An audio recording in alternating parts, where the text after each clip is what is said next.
Goal, nation's leading institute. Hello students, today we are here to discuss the solution of AITS minor test third held on 3rd of August 2025. Let's start our discussion. Start from the question number first. Which of the following is correct? 4 option दे रखा है. Mechanical advantage, effort arm, effort load arm and load arm. If the effort arm is larger than the load arm, mechanical advantage less than arm 1. For example यहाँ पे अगर हम लोग बात करें तो एफर्ट को जस्ट रिफर करते हैं equivalent to force. It means effort is a force that applied on a rod to perform the task. While load की बात करें तो लोड वो ऑब्जेक्ट या वेट है जिसकी वजह से वर्क को परफॉर्म करते हैं, which is use to perform the work. Load is called the weight where effort is called the force. For example अगर हम लोग यहाँ पे कुछ ये पॉइंट लेकर चले, पायोटेड पॉइंट है ये, जिसके अबाउट रॉड को कुछ ऐसे प्लेस किए और जिसमें हम लोग पता करेंगे मैकेनिकल एडवांटेज होता क्या एक्चुअल में. देखिए अगर यहाँ पे फोर्स को अप्लाई कर रहे हैं, ऐसे फोर्स को अप्लाई किए, इसी को बोल रहे हैं हम लोग एफर्ट, और यहाँ पे लोड रखा हुआ है, कोई वेट रख दिए या कोई ऑब्जेक्ट है. इस केस में बात करें तो जो फोर्स का इस पर्टिकुलर पॉइंट से जो डिस्टेंस है वो ज़्यादा है. इट मीन्स एफर्ट अगर ज़्यादा हुआ, लोड यहाँ पे कम हुआ, तो मैकेनिकल एडवांटेज का रेशियो ज़्यादा मिलेगा. एक पॉसिबिलिटी आप यहाँ पे और बता सकते हैं कि इसी पायोटेड पॉइंट के अबाउट जो फिक्स्ड पॉइंट है, यहाँ पे रॉड को कुछ ऐसे प्लेस किया गया और यहाँ पे लोड को रखा गया, कुछ यहाँ पे ऐसे ही लोड को यहाँ पे अटैच किए, और यहाँ पे हम लोग फिर एफर्ट की बात किए यानी फोर्स की बात किए. तब इस केस में भी अभी भी इस पायोटेड पॉइंट से फोर्स का जो डिस्टेंस है वो ज़्यादा है, यानी अभी भी मैकेनिकल एडवांटेज का केस में बात कर सकते हैं कि ये वैल्यू हो सकता है कि 1 से ज़्यादा हो या 1 के बराबर भी हो सकता है या लेस देन भी हो सकता है. लेकिन एक केस कुछ ऐसा ले लिए, इसी रॉड को कुछ इसके पॉइंट के अबाउट हिंज कर दिया, ऐसे ये हिंज पॉइंट यहाँ बना दिया रॉड का, this is the hinge point. अब फोर्स यहाँ पे अप्लाई कर रहे हैं, एफर्ट यहाँ पे लगा रहे हैं, जबकि वेट को यहाँ पे प्लेस कर दिए. अब इस केस में इस पायोटेड पॉइंट से जो एफर्ट का यहाँ पे आर्म का जो डिस्टेंस है वो कम हो गया, जिसकी वजह से मैकेनिकल एडवांटेज इस केस में ऑलवेज लेस देन 1 होगा. तो यहाँ पे लिखा हुआ है फर्स्ट ऑप्शन में कि mechanical advantage always equal to effort by load. ये तो रॉन्ग हो गया, क्योंकि पॉसिबल ये हो सकता है कि अगर ये वाला पोर्शन ये वाला पोर्शन अगर ज़्यादा है तो मैकेनिकल एडवांटेज ज़्यादा होगा, ये पोर्शन कम है तो मैकेनिकल एडवांटेज कम होगा. तो ये ऑप्शन गलत हो गया. सिमिलरली बात करें effort arm into effort equal to load arm into load, तो ये जस्ट इक्वल टू टॉर्क की बात कर रहा है. अगर हम लोग यहाँ पे फोर्स आर्म की बात करें तो ये वाला डिस्टेंस चाहिए, और अगर हम लोग यहाँ पे बात कर रहे हैं लोड आर्म की तो ये वाला डिस्टेंस चाहिए. फॉर एग्जांपल इस पॉइंट के अबाउट जिस पे यहाँ पे हिंज है या सपोर्टेड है या पायोटेड है, तो इस पॉइंट के अबाउट अगर हम लोग नेट टॉर्क देखें तो ये बैलेंस कंडीशन में इसको बोला करेंगे हम लोग वेट यानी कि लोड का, और ये लोड का आर्म मिलेगा. और इस केस में अगर हम लोग फोर्स की बात करें तो ये फोर्स का आर्म होगा. तो ये ऑप्शन करेक्ट दिख रहा है, जिसमें एफर्ट आर्म इंटू एफर्ट होना चाहिए, यानी force into force arm equal to load arm into load, यानी ये ऑप्शन करेक्ट हुआ. बाकी रेस्ट ऑप्शन यहाँ पे रॉन्ग, तो option will B second. Next question number second. A non-uniform bar of weight W is suspended at rest by 2 strings of negligible weight as shown in figure. The angles made by the string with the vertical are 37 and 53 degree respectively. The bar is 4 meter long. तो 4 metre long they रखा है. Calculate the distance d of the centre of gravity of the bar from its left and. तो left hand से पूछा यहाँ पे क्या होगा, तो यहाँ से देखिए पता कर सकते हैं कि ये डिस्टेंस कितना हो जाएगा आपके पास 4 माइनस डी के बराबर. अगर यहाँ पे बात करें तो यहाँ टेंशन T2 तो यहाँ पे टेंशन T1 अलग अलग होगा. दो इसका कंपोनेंट, एक हॉरिजॉन्टल डायरेक्शन में लिख रहे हैं तो T1 साइन ऑफ 37 डिग्री, इसका भी हॉरिजॉन्टल डायरेक्शन में मिल जाएगा T2 साइन ऑफ 53 डिग्री.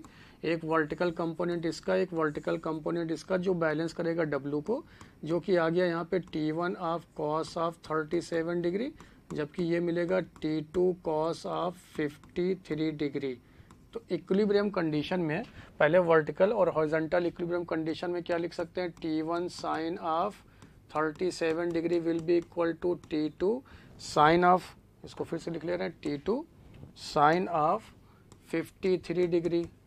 इसकी वैल्यूज़ को पुट किए, T1 ये वैल्यू मिलेगा आपको 3/5 इक्वल टू T2, जबकि ये वैल्यू होता है 4/5. तो यहाँ से रिजल्ट आ गया 3T1 equal to 4T2. Equation number 1 लिख लिए. फिर सेकंड वर्टिकल कंडीशन में बात करें तो वर्टिकल कंडीशन में लिख सकते हैं आप T1 कॉस ऑफ 53 डिग्री और 37 डिग्री. तो T1 37 degree plus T2 cos of 53 degree must be balanced bye W. इसकी वैल्यूज पुट किए तो T1 cos ऑफ 37 हो गया 4/5 प्लस T2 पुट किए इनटू इसकी वैल्यू आ गया आपके पास 3/5 इक्वल टू W। तो यहाँ से T2 पता कर लेते हैं, तो T1 की जगह पे पुट कर सकते हैं हम लोग यहाँ से देखिए T1 की जगह पे पुट कर लिए 4/3 of T2 into 4/5 plus 3T2/5 equal to W। तो क्या यहाँ से कुछ ऐसा भी लिख सकते हैं हम लोग 16T2 divided by 15 plus 3T2 divided by 5 equal to W। तो यहाँ से अगर 15 को एलसीएम ले लें तो कुछ देखिए रिजल्ट मिला आपको, 15 एलसीएम ले लिए क्योंकि यहाँ पे T1 की वैल्यू जो था वो 4/3 ऑफ T2 पुट कर दिए। जैसे यहाँ पे 15 एलसीएम लिए तो यहाँ से ये वैल्यू बचा आपके पास 16T2 प्लस यहाँ पे 5 से कट हो गया तो ये आ गया 15, क्योंकि 5 से 3 सॉरी ये 9 हो जाएगा, ये यहाँ पे 9 की वैल्यू मिलेगा बिकॉज जैसे ही 5 से आपने इसको कट किया 15 को 3 टाइम्स आ गया और 3 से यहाँ पे मल्टीप्लाई किया तो ये आ गया 9 of T2 is equal to आ गया W के बराबर। तो इसको और सॉल्व किया तो ये आ गया 25/15 of T2 equal to W के बराबर। 5 से कट किए तो ये 5/3 of T2 equal to W। तो T2 का वैल्यू आ गया 3/5 ऑफ W। इसको ऐसे बॉक्स में बंद कर लिए। रीज़न क्या है, क्योंकि अब हम लोग यहाँ पे रोटेशनल इक्विलिब्रियम की बात करेंगे तो फॉर रोटेशनल इक्विलिब्रियम तो लिख सकते हैं क्या हम लोग W into D must be balanced by T2 cos of 53 degree into 4 minus d के बराबर, ऐसा लिख लिए। वर्टिकल ये फोर्स है, इसका परपेंडिकुलर डिस्टेंस यहाँ पे लिख लिए 4 माइनस डी। तो W इंटू डी लिखे तो W into D is equal to T2 का value 3/5 of W into cos of 53 हो जाएगा आपके पास 53 है तो ये आ जाएगा 3/5 इंटू 4 माइनस डी के बराबर, बिकॉज कॉस ऑफ 37 होता है 4/5 और कॉस ऑफ 53 होगा 3/5। तो देखिए W से W कट हो गया यहाँ से, तो D इक्वल टू इससे मल्टीप्लाई किए 9 ये हो जाएगा 36 डिवाइडेड बाई 25 माइनस इससे मल्टीप्लाई किया तो ये हो जाएगा 9D डिवाइडेड बाई 25। यहाँ से सॉल्व किए तो D का वैल्यू आ गया आपके पास 1.44 मीटर। तो ऑप्शन आपको दिखा यहाँ पे first. Next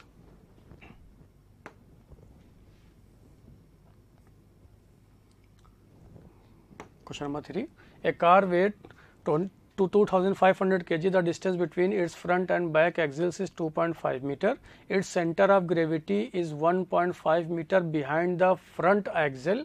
Determine the force exerted by the level ground on the each front wheels and each back wheels respectively। क्या होगा, देखिए सपोज मान लीजिए ये आपके पास एक कार है, इस कार के पास दो, एक फॉरवर्ड एक बैकवर्ड, यानी कि एक फ्रंट व्हील इस तरफ उस तरफ, एक बैकवर्ड व्हील इस तरफ एंड उस तरफ, जिसके लिए अगर आप यहाँ पे रिएक्शन फोर्स की बात करें तो दो रिएक्शन फोर्स होगा, क्योंकि आपके पास फॉरवर्ड में दो व्हील्स हैं तो एक यहाँ पे RF फॉरवर्ड के लिए, एक RF फॉरवर्ड के लिए। सिमिलरली यहाँ पे reaction force for a backward wheel के लिए, reaction force for a backward wheel के लिए।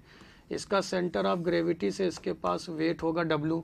बोल रहा है कि फ्रंट वाले एक्सल से इसका जो डिस्टेंस है ग्रेविटी का, centre of gravity that is CG, ये डिस्टेंस आपको दे रखा है 1.5 मीटर के बराबर। तो ये यहाँ से डिस्टेंस बचेगा आपके पास 1 मीटर, क्योंकि यहाँ पे टोटल ये डिस्टेंस दे रखा था 2.5 फ्रंट और यहाँ पे बैक व्हील के एक्सल के बीच में डिस्टेंस है 2.5 मीटर। तो अगर हम लोग यहाँ पे वर्टिकल कंडीशन के इक्विलिब्रियम में बात करें तो 2 times of reaction force for a backward wheel plus 2 times of reaction force for a front axle wheel will be balanced by W। तो यहाँ से आपको मिल गया result RB plus RF will be equal to W/2, equation number 1, ऐसा लिख लिया। फिर सेकंड पॉइंट यहाँ पे डिस्कस कर रहे हैं कि फॉर रोटेशनल इक्विलिब्रियम अब क्या करेंगे आप रोटेशनल इक्विलिब्रियम में, अब इसके अबाउट क्या ले लेंगे हम लोग, यहाँ पे टॉर्क लिख सकते हैं इन दोनों के अबाउट, इसके अबाउट और इसके अबाउट। सेंटर ऑफ ग्रेविटी के अबाउट अगर बात करें तो सेंटर ऑफ ग्रेविटी के अबाउट अगर टॉर्क लेंगे तो यहाँ से पास होने वाला एक्सिस के अबाउट टॉर्क 0, तो मिलेगा आपको सिर्फ यहाँ पे 2 टाइम्स ऑफ RF फोर्स है इनटू परपेंडिकुलर डिस्टेंस है आपके पास 1.5, similarly 2 times of RB into perpendicular distance है आपके पास यहाँ पे 1 मीटर के बराबर। तो यहाँ से आपको रिजल्ट मिला, ये हो गया 15 divided by 10 of RF will be equal to RB के बराबर। इसकी वैल्यू को यहाँ पे पुट कर दिए। अगर RB की वैल्यू यहाँ पे पुट किया, पुट इन वन में पुट किए तो यह आ गया 15 divided by 10 of RF plus RF will be equal to W by 2।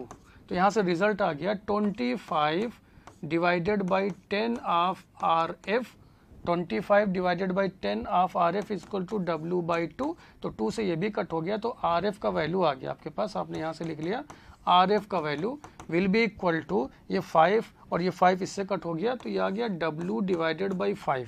देखिए 2 से कट हुआ, ये 5 हो जाएगा, 2 से 5, 5 से कट हुआ तो W बाई 5। और वेट आपको दे रखा है यहाँ पे, तो RF का वैल्यू आ गया यहाँ से, RF will be equal to W का वैल्यू है 2500 इंटू 10 डिवाइडेड बाई 5। तो ये आ गया आपके पास, ये 2 टाइम्स, तो ये आ गया आपके पास तो 25, तो ये हो गया आपके पास 75 ना। ये 5 से ये इससे कट हो जाएगा, G का वैल्यू 10 पुट के तो 2, तो ये आ गया 5000 न्यूटन के बराबर। पहला केस आपको मिल गया RF का वैल्यू, यानी कि इसका मतलब है ऑप्शन एक ही दिख रहा है आपको, यहाँ पे डायरेक्ट अब आप टिक कर सकते थे, ऑप्शन विल बी सेकंड। इसी RF की वैल्यू को यहाँ पे पुट कर देंगे तो आपको RB मिल जाएगा। तो RB का value will be equal to 15, that is 3 divided by 2 times of RF। Values put के यहाँ पे 3 बाई 2 और RF का वैल्यू है 5000, तो ये आ जाएगा आपके पास 75,000 न्यूटन। तो ऑप्शन दिखा आपको यहाँ पे second. Next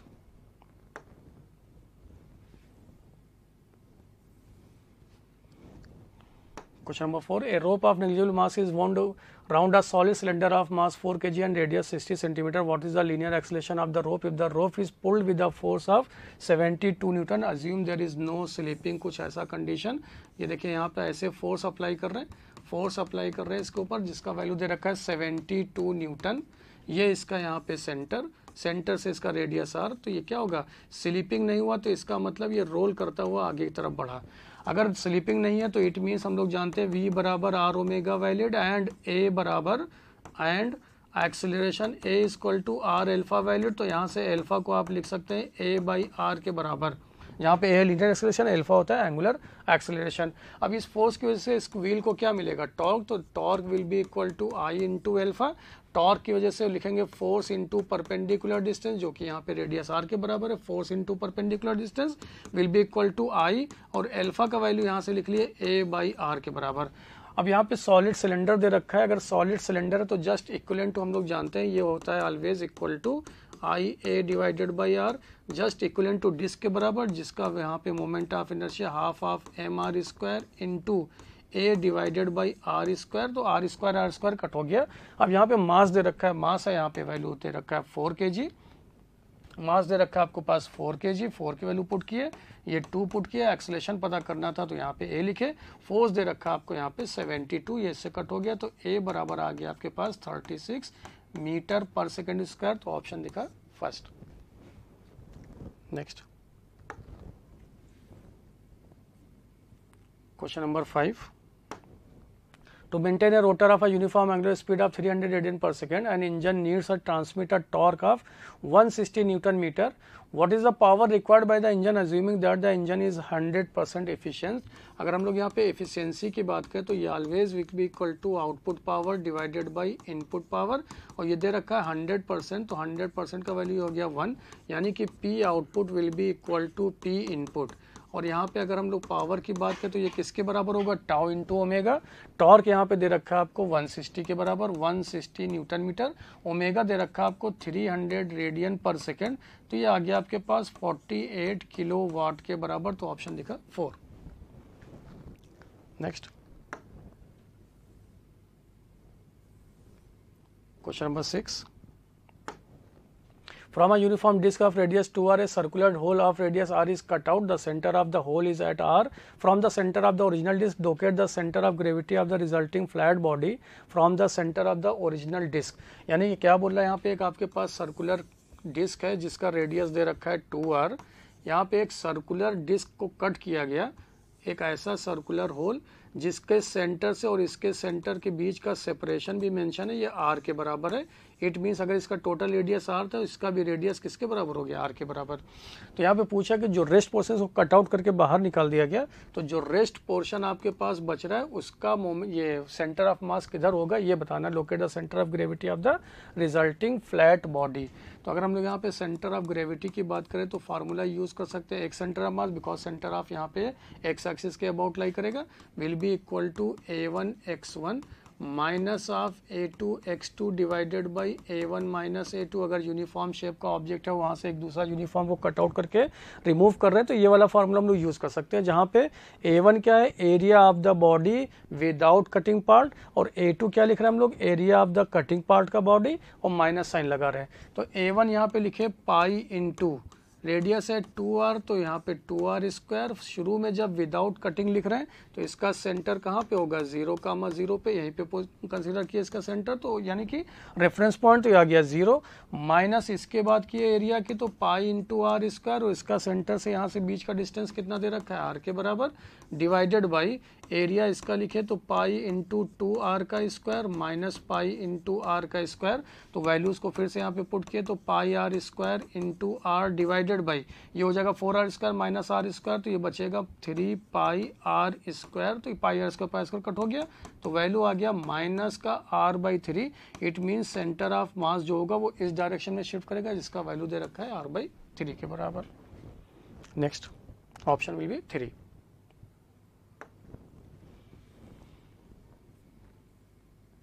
Question number 7. A child stands at the center of turntable with his two arms outstretched. The turntable is set rotating with an angular speed of 50 revolution per minute. How much is the angular speed of the child if he fold his hands back and thereby reduces his moment of inertia to 5/9 times the initial value? Assume that the turntable rotates without friction. जैसे ही बोल दिया without friction भी है यहाँ पे। दूसरी बात, इस पूरे क्वेश्चन में कहीं पे एक्सटर्नल टॉर्क नहीं, तो एक्सटर्नल टॉर्क सिस्टम पे 0। अगर एक्सटर्नल टॉर्क 0 तो एंगुलर मोमेंटम होगा कांस्टेंट। एंगुलर मोमेंटम को लिख सकते हैं I into omega for rotating के लिए, will be equal to I2 into omega 2। Initial यहाँ पे एंगुलर ये मोमेंट ऑफ इनर्शिया I है, यहाँ पे एंगुलर वेलोसिटी इनिशियल दे रखा है आपको यहाँ पे क्वेश्चन में, that is 50 revolution per minute, तो 50 लिख लिए। अब moment of inertia 5I/9 times हो गया बोला गया, तो ओमेगा 2 क्या होगा ये पूछा गया, तो इसको ओमेगा 2 लिख लिया, I से I कट हो गया, तो यहाँ से ओमेगा 2 आ गया आपके पास 90 revolution per minute will be answer. तो option will be first. Next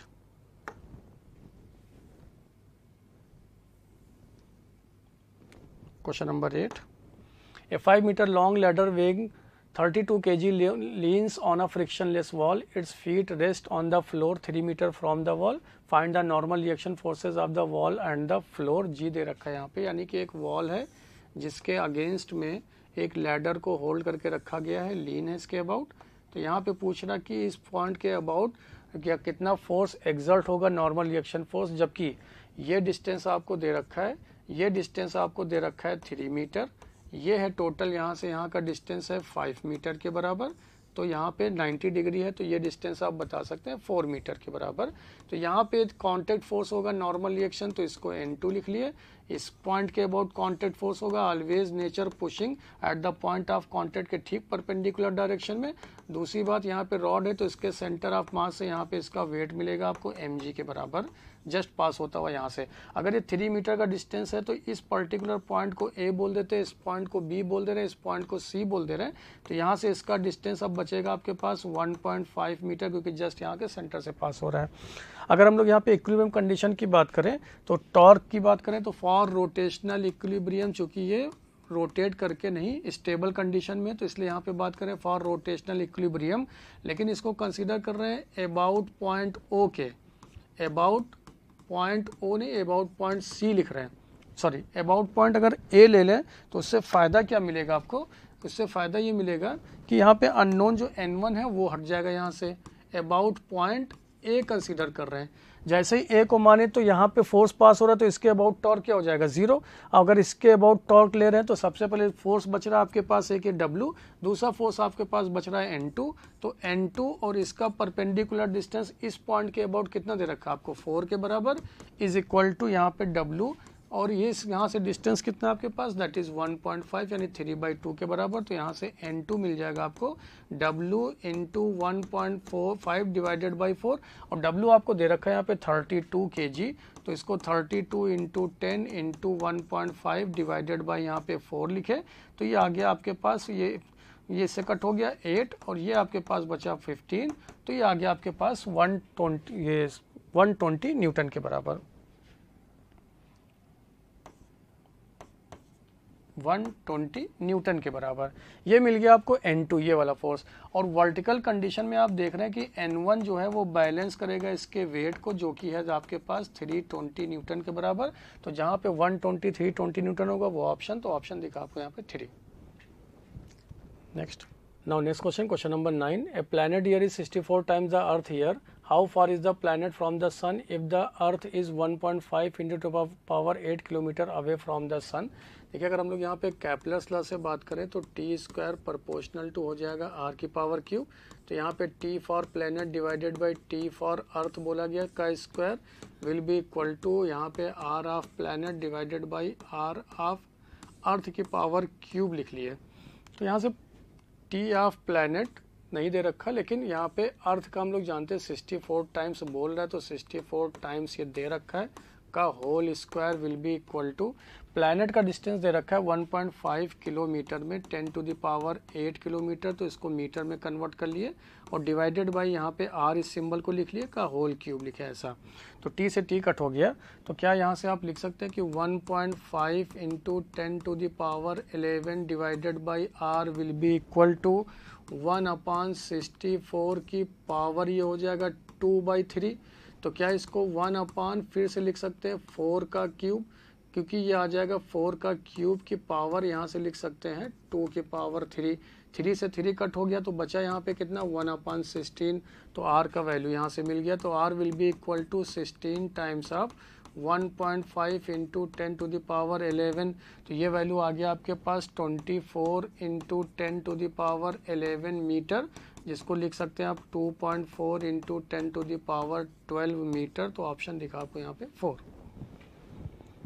next,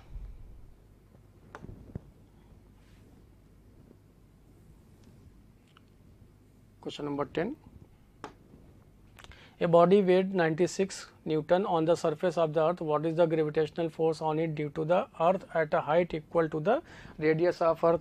यानी acceleration due to gravity at any height पे लिख सकते हैं हम लोग g dash will be equal to g times of r divided by r plus h का whole square. तो according to question g dash will be equal to g, r का value r plus r और h का value भी वही r के बराबर दे रखा है का होल स्क्वायर। तो यहाँ से ये वैल्यू आ गया आपके पास g/4 के बराबर, g/4। तो यहाँ पे मास से मल्टीप्लाई कर दिए, तो mg dash will be equal to mg/4। तो w dash will be equal to w divided by 4, और w आपको दे रखा है 96 डिवाइडेड बाई 4, तो ये आज गया 24 न्यूटन के बराबर। तो ऑप्शन दिखा आपको यहाँ पे सेकंड। नेक्स्ट,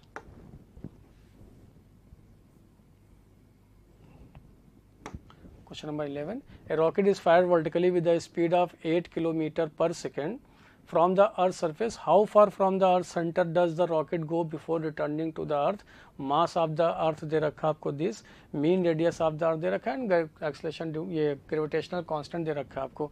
तो देखिए क्या यहाँ पे अगर हम लोग एनर्जी कंजर्वेशन से बात करें, from conservation of energy a rocket is fired vertically, तो यानी कि k initial plus u initial must be equal to k final plus u final. आप ऐसा पुट कर सकते हैं, इनिशियल वेलोसिटी आपको दे रखा है तो पहले लिख लेते हैं half of mv square, earth के सरफेस से प्रोजेक्ट करें तो potential energy minus g m m divided by r, और फिर दे रखा है how far from the earth centre does the rocket go before returning to earth, यानी कि बिफोर रिटर्निंग तो वो मैक्सिमम हाइट पे पहुंचा जहाँ पे उसकी वेलोसिटी क्या हो जाएगी 0, लेकिन ये मिला आपको -gm डिवाइडेड बाई पूछा कितनी ऊंचाई तक गया, तो वही r पता करना है आपको कितनी दूरी तक ये गया। तो यहाँ पे लिख लिया आप स्मॉल r के बराबर।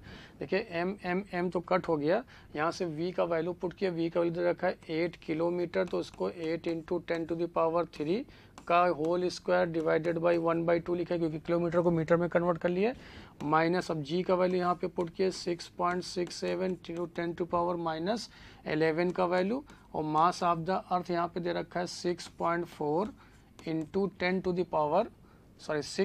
10⁻, इसको फिर से लिख ले रहे हैं 6 × 10⁻24, 6 × 10⁻24 डिवाइडेड बाई रेडियस दे रखा है आपको 6.4 × 10⁻6 मीटर में दे रखा था, इसलिए यहाँ पे इसको भी मीटर में कन्वर्ट कर लिए, will be equal to minus times of again g का वैल्यू पुट करेंगे 6.67 10⁻11, मास का वैल्यू यहाँ पे 6 × 10⁻24 और डिवाइडेड बाई यहाँ पे स्मॉल r, यही पता करना है आपको।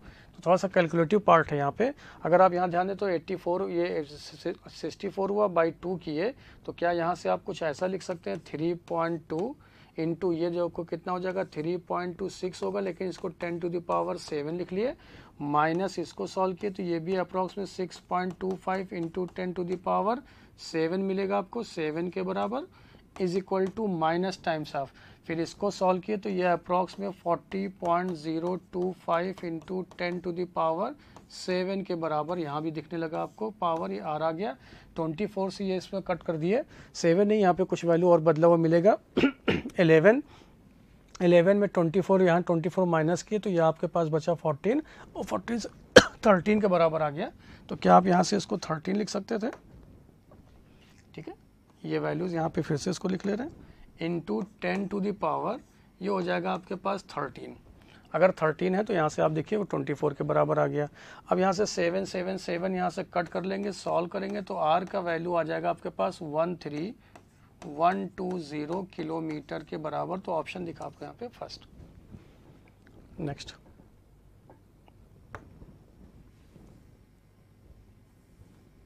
Question number 12, the escape speed of a projectile on the earth's surface is 11.2 km per second. A body is projected out with 5 times this speed.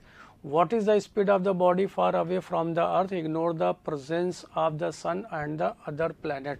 Again आप यहाँ पे from conservation of energy से बात करिए, conservation of energy तो half of mv square minus gmm divided by r, जैसा भी previous में लिखा गया यहाँ पे लिखेंगे हाफ ऑफ mv' का स्क्वायर, क्योंकि यहाँ पे बोल रहा है in the presence of sun and other planet, इसका मतलब वो इंटरस्टेलर स्पेस में चला गया इनफाइनाइट में, जहाँ पे उसकी पोटेंशियल जी को क्या लिखेंगे वाइड डिस्टेंस ज़्यादा हो गया तो 0 के बराबर। जरा यहाँ से m को कट किए तो और 2 से मल्टीप्लाई किए तो कुछ ये रिजल्ट दिखा आपको 2gm/r इक्वल टू v' का स्क्वायर, और इसको हम लोग जानते हैं ये होता है escape velocity minus v square equal to v' का स्क्वायर, और आपसे पूछ रहा है v' का स्क्वायर क्या होगा, जबकि प्रोजेक्ट कर रहे हैं उसको 5 टाइम्स ऑफ ve से प्रोजेक्ट किया गया, तो minus ve square equal to v' का स्क्वायर, तो ये आ गया v' will be equal to √24 into ve, √24 और ve का वैल्यू पुट किए 11.2 किलोमीटर पर सेकेंड, 11.2 किलोमीटर पर सेकेंड, तो इसकी v' की वैल्यू सॉल्व किए तो ये आ गया 54.787 किलोमीटर पर सेकेंड, तो ऑप्शन आपको यहाँ से थर्ड दिखेगा, दैट इज 3। नेक्स्ट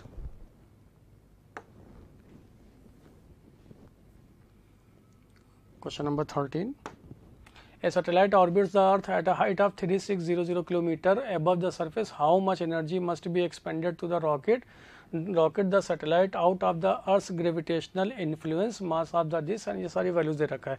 देखिए लास्ट स्टेटमेंट है कि expended to the rocket that satellite out of the Earth's gravitational influence, इसका मतलब है कि इन्फिनिटी पे अगर बात करें तो टोटल एनर्जी ऑफ सैटेलाइट के पास कितना होता है, जैसे हम लोग जानते हैं अगर ये अर्थ है एक रिस्पेक्ट में अर्थ के लेके चल रहे हैं और एक सैटेलाइट इसके चारों तरफ यहाँ पे रिवॉल्व कर रहा है जिसका स्पीड यहाँ पे v, जिसको ऑर्बिटल स्पीड भी बोलते हैं।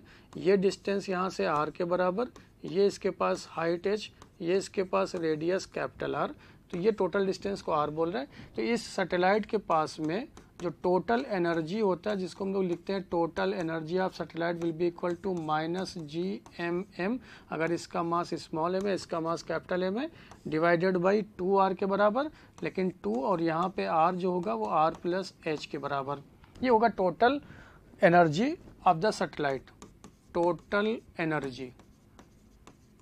लेकिन अगर यहीं पे एट इन्फिनिटी पे बात करें तो यही एनर्जी एट इन्फिनिटी अब क्या हो जाएगा, 0। तो बोला कि कितना रॉकेट को एनर्जी दिया जाए, तो एनर्जी प्रोवाइडेड या expended to the rocket, energy expended to the rocket.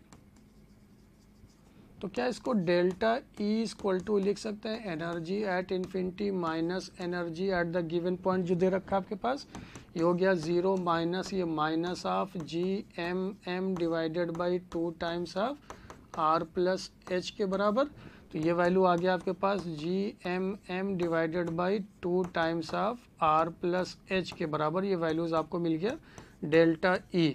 सारी वैल्यूज को यहाँ पे आप पुट करेंगे। G का वैल्यू दे रखा है आपको 6.67 10 to the power -11 into mass दे रखा है 6 into 10 to the power 24 earth का, जबकि यहाँ पे सैटेलाइट का मास दे रखा है, यहाँ पे मास ऑफ द सैटेलाइट दे रखा है 2000 kg। तो इसकी वैल्यू पुट कर दिया यहाँ से 2000 डिवाइडेड बाई 2 लिखे, आर का वैल्यू है 6400 किलोमीटर या 6.4 into 10 to the power 6 metre, और हाइट दे रखा है अगर 00 ये किलोमीटर में, तो इसको भी ज़रा किलोमीटर में कन्वर्ट कर लेते हैं।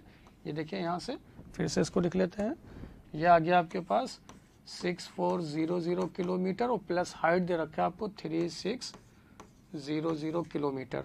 अब यहाँ से इसकी वैल्यू को सॉल्व किए तो ये वैल्यू मिलेगा आपको 4 into 10 to the power 10 joule के बराबर, तो ऑप्शन आया 4।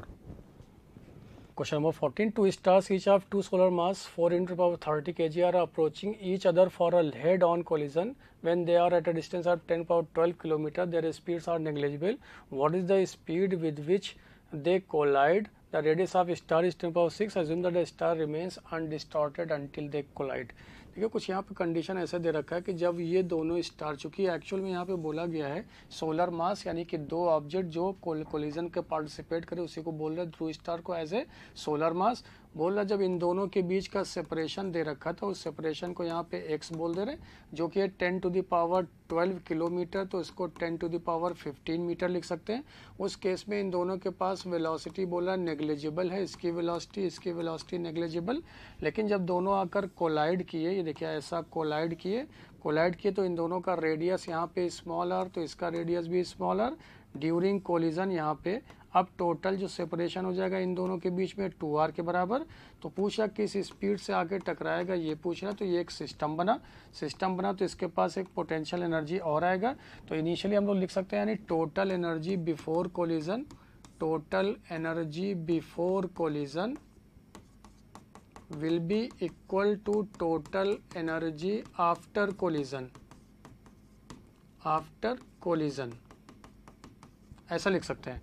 तो टोटल एनर्जी बिफोर कोलिजन मतलब काइनेटिक एनर्जी 0, इसके पास सिर्फ और सिर्फ पोटेंशियल एनर्जी, तो -GM into m divided by x की वैल्यू यहाँ पे मान लेते हैं ऐसा, चूँकि टू सोलर मास सिस्टम है, दोनों का मास दे रखा है, तो ऐसा लिखेंगे is equal to.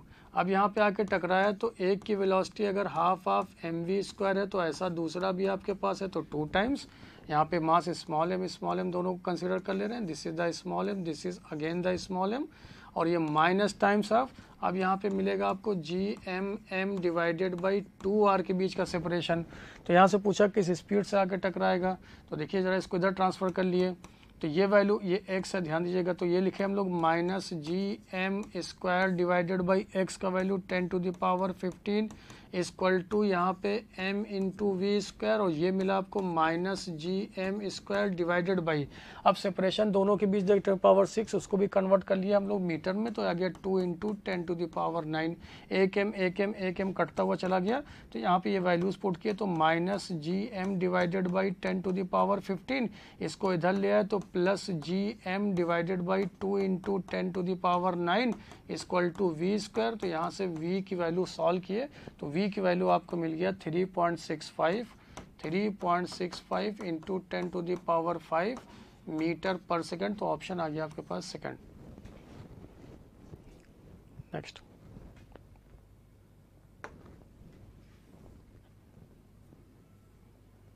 Question number 15। Satellites orbiting the Earth have finite life and sometimes debris of satellite, debris मतलब मलबा of satellite fall to the Earth. This is because, देखिए अगर हम लोग यहाँ पे बात करें, अगेन यहाँ पे एक अर्थ है, अर्थ के r डिस्टेंस पर एक सैटेलाइट इसके चारों तरफ रिवॉल्व कर रहा है, ऐसा स्पीड v से, ऑर्बिटल जिसकी स्पीड है, इसको स्मॉल r बोले। अगर इसका मास कैपिटल एम, इसका सैटेलाइट का मास स्मॉल एम है, this is the satellite. Again यहाँ पे टोटल एनर्जी की बात करें सैटेलाइट की, तो ये आएगा minus times of GMM divided by 2r, और जहाँ पे यहाँ पे स्मॉल r की बात करें तो क्या है, इसको minus GMM divided by 2 times of r plus h भी बोल सकते हैं। This is the total energy. अब देखिए यहाँ पे बात आ रही है कि ऑप्शन के पास चले तो विस्कस फोर्स मिला, तो एक्चुअल में सैटेलाइट के जहाँ पे रिवॉल्व करता है तो वहाँ पे एयर की थिन लेयर्स होती है, जिसकी वजह से वो थिन लेयर्स इस सैटेलाइट पे एक विस्कस फोर्स, एक ड्रैग फोर्स एक्सर्ट करता है। उस ड्रैग फोर्स की वजह से total energy of the satellite क्या होता है, निगेटिव यानी डिक्रीज करना शुरू करता है। टोटल एनर्जी डिक्रीज करने का मतलब हो गया कि बिकम्स मोर निगेटिव। अगर ये मोर निगेटिव हुआ तो इसका मतलब पहले निगेटिव था और निगेटिव हुआ, तो इट मीन्स ये तभी पॉसिबल होगा जब r का वैल्यू क्या हो, डिक्रीज करे। अगर r का वैल्यू डिक्रीज करेगा तो h का वैल्यू डिक्रीज करेगा, तो ये क्या हो जाएगा, height of the gradually decreases and viscous force की वजह से इसका स्पीड वो भी डिक्रीज करेगा, तो हेंस ये फॉल कर जाएगा। तो ऑप्शन दिखा आपको 3। Next,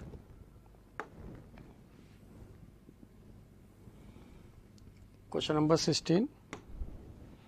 The net external torque on a system of particle about an axis is 0. Which of the following are compatible with it? देखिए सबसे पहले अगर टॉर्क की बात करें तो टॉर्क को वेक्टर फॉर्म में लिख सकते हैं r क्रॉस f, यानी कि इसके मैग्नीट्यूड फॉर्म की बात करें तो torque equal to r into f into sine theta. बहुत सारी पॉसिबिलिटी कि यहाँ पे टॉर्क अगर सिस्टम के अबाउट 0 हो तो ये भी पॉसिबल हो सकता है कि पर्टिकुलर जिसके अबाउट आप टॉर्क बात कर रहे हैं वहाँ पे एक फोर्स इसी के सेंटर से पास कर रहा हो जिसके अबाउट इसको रोटेट करना है, तो फोर्स इक्वल मैग्नीट्यूड का F1 दोनों अपोजिट डायरेक्शन में हुआ। तो अगर उसी एक्सिस के अबाउट पास किया तो क्या यहाँ से r की वैल्यू 0 लिखें, if force passing from the axis of rotation, तब भी टॉर्क 0। अगर फोर्स ऐसे एक्ट हो कि जो पोजीशन वेक्टर के पैरेलल हो जाए, यानी कि रेडियली की बात करें तो थीटा अगर 0 हो जाए दोनों बीच में, तब भी यहाँ पे टॉर्क 0। तीसरी पॉसिबिलिटी है यहाँ पे कि जो फोर्स की बात कर रहे हैं किसी भी एक्सिस के अबाउट, अगर ऐसे हो कि फोर्स का इक्वल मैग्नीट्यूड मिले जिसकी वजह से नेट टॉर्क अगर एक बार क्लॉकवाइज मिले तो दूसरा यहाँ पे एंटी क्लॉकवाइज हो जाए, तो नेट टॉर्क तब भी यहाँ पे 0 की पॉसिबिलिटी है। तो forces may be acting radially from the point on the axis, यानी थीटा 0, तो ये भी करेक्ट दिखा। The forces may be acting on the axis of rotation, r 0 हो गया, तो ये भी करेक्ट है। The forces may be acting parallel to the axis of rotation, again theta 0 की बात की, तब भी टॉर्क 0 होगा। The torque cause the some forces may be equal and opposite to that the cause of the other forces, यानी चारों option correct दिखे, तो option will be 4। Next, question number 17. The earth is an approximately a sphere. If the interior contain matter which is not of the same density everywhere, then on the surface of earth the acceleration due to gravity, ये option दे रखा है। देखिए पहले हम लोग यहाँ पे consider करें कि अगर अर्थ यूनिफॉर्म डेंसिटी का है, यूनिफॉर्म डेंसिटी,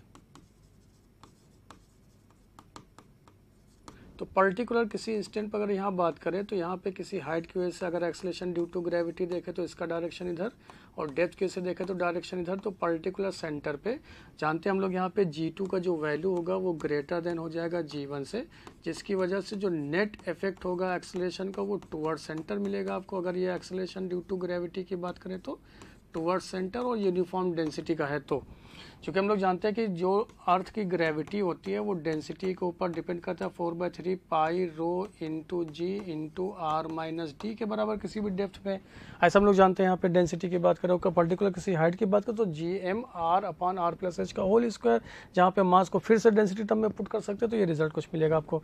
लेकिन अगर यहाँ पे आपके पास ये नॉन यूनिफॉर्म डेंसिटी का है, density is non uniform density है, ऐसा कुछ बोल सकते हैं कि पर्टिकुलर, जैसे यहाँ पे अगर एक लाइन ड्रॉ करें तो यहाँ पे मास का डिस्ट्रीब्यूशन कुछ है, और यहाँ पे मास का डिस्ट्रीब्यूशन कुछ ज़्यादा है ताकि डेंसिटी यहाँ पे वेरी करे। अगर यहाँ पे डेंसिटी वेरी कर रहा है तो हो सकता है कि इसकी वजह से पर्टिकुलर जो जी का वैल्यू होगा वो वेरी करता हुआ मिलेगा, क्योंकि यहाँ पे मास ज़्यादा, वहाँ पे उसके अकॉर्डिंगली जी वेरी करेगा, यानी डेंसिटी के अकॉर्डिंगली वेरी करना शुरू करेगा।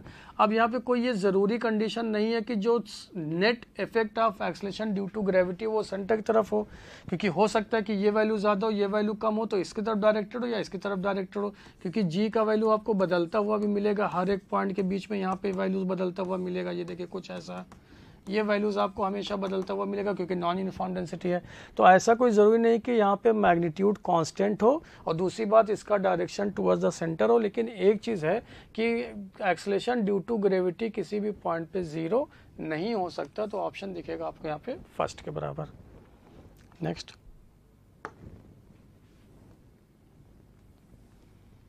Question number 18।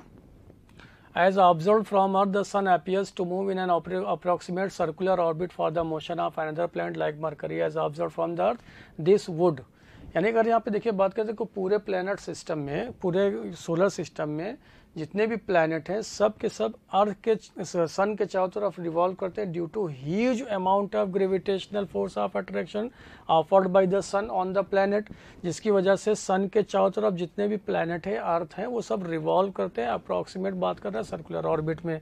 लेकिन बोल रहा कि वहीं पे अगर मरकरी की बात करें तो मरकरी अर्थ के चारों तरफ रिवॉल्व क्यों नहीं करता, क्योंकि मरकरी के ऊपर अर्थ के रिस्पेक्ट में जो सन है वो huge amount of gravitational force add कर रहा है, जबकि अर्थ उतना नहीं कर रहा है। तो इट मीन्स ये ट्रू नहीं है, because the major gravitational force on Mercury is due to sun होता है, ना कि अर्थ। तो ऑप्शन दिखेगा आपको यहाँ पे second.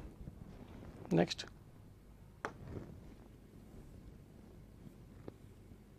Question number 19। A thin uniform rod of length 12 and mass 2m is swinging freely about a horizontal axis passing through its end. Its maximum angular speed is omega. Its center of mass raises to a maximum height. ये पूछ रहा क्या होगा। Suppose मान लेते हैं यहाँ पे एक रॉड है जो हिंज है इस पर्टिकुलर पॉइंट के अबाउट ऐसे, और हिंज होने के बाद ये स्विंग कर सकता है हॉरिजॉन्टल सर्किल में ऐसे ऐसे। तो मान लेते हैं किसी इंस्टेंट पर ये ऐसे हो गया वर्टिकल से, यहाँ पे एंगल थीटा यहाँ पे। तो पूछ रहा कि इसका जो सेंटर ऑफ मास है वो कितना राइज कर जाएगा, इट्स सेंटर ऑफ मास। तो पहले मान लेते हैं इसका सेंटर ऑफ मास यहाँ पे है, अब ये ऐसे रोटेट करके गया तो सेंटर ऑफ मास कहीं यहाँ पर पहुँचा, एंगुलर वेलोसिटी इसके पास ओमेगा, ये ऐसे रोटेट करके पूछा। तो बोल रहा कि यहाँ कितना ये राइज कर गया, यानी कितना हाइट आ गया, ये पूछ रहा आपसे। तो अगर यहाँ पे हम लोग एनर्जी कंजर्वेशन की बात करें तो यहाँ पे क्या आप बता सकते हैं कि टोटल एनर्जी यहाँ पे कंजर्व होने के लिए क्या लिखेंगे, जो इसके पास काइनेटिक एनर्जी होगा वही लॉस इन काइनेटिक एनर्जी बराबर गेन इन पोटेंशियल एनर्जी। तो आप लिख सकते हैं यहाँ पे एनर्जी कंजर्वेशन से लॉस इन काइनेटिक एनर्जी, इसको फिर से लिख ले रहे हैं, देखिए loss in rotational kinetic energy will be equal to gain in potential energy के बराबर। अगर यहाँ पे बात करें तो कितना लॉस हुआ, तो half I omega square will be equal to m g h के बराबर। मोमेंट ऑफ इनर्शिया की बात करें तो रॉड है, इसके हिंज के अबाउट मोमेंट ऑफ इनर्शिया मिलेगा आपको एम एल स्क्वायर बाई 3, लेकिन मास कितना है यहाँ पे 2m, यहाँ पे लेंथ कितना है 2l, तो m l square divided by 3 will be equal to mass है यहाँ पे इसका 2m इंटू जी लिखे इंटू यहाँ से h लिखे। देखो 2m कट हो गया, यहाँ से 2 कट हो गया तो 2l स्क्वायर बाई 3, तो यहाँ से आपको वैल्यू मिलने लगा ये आ गया। और साथ में ये ओमेगा स्क्वायर भी है, यहाँ पे ओमेगा स्क्वायर भी, ये भी लिख लिए।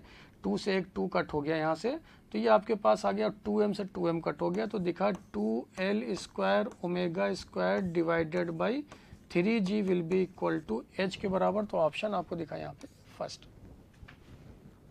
Next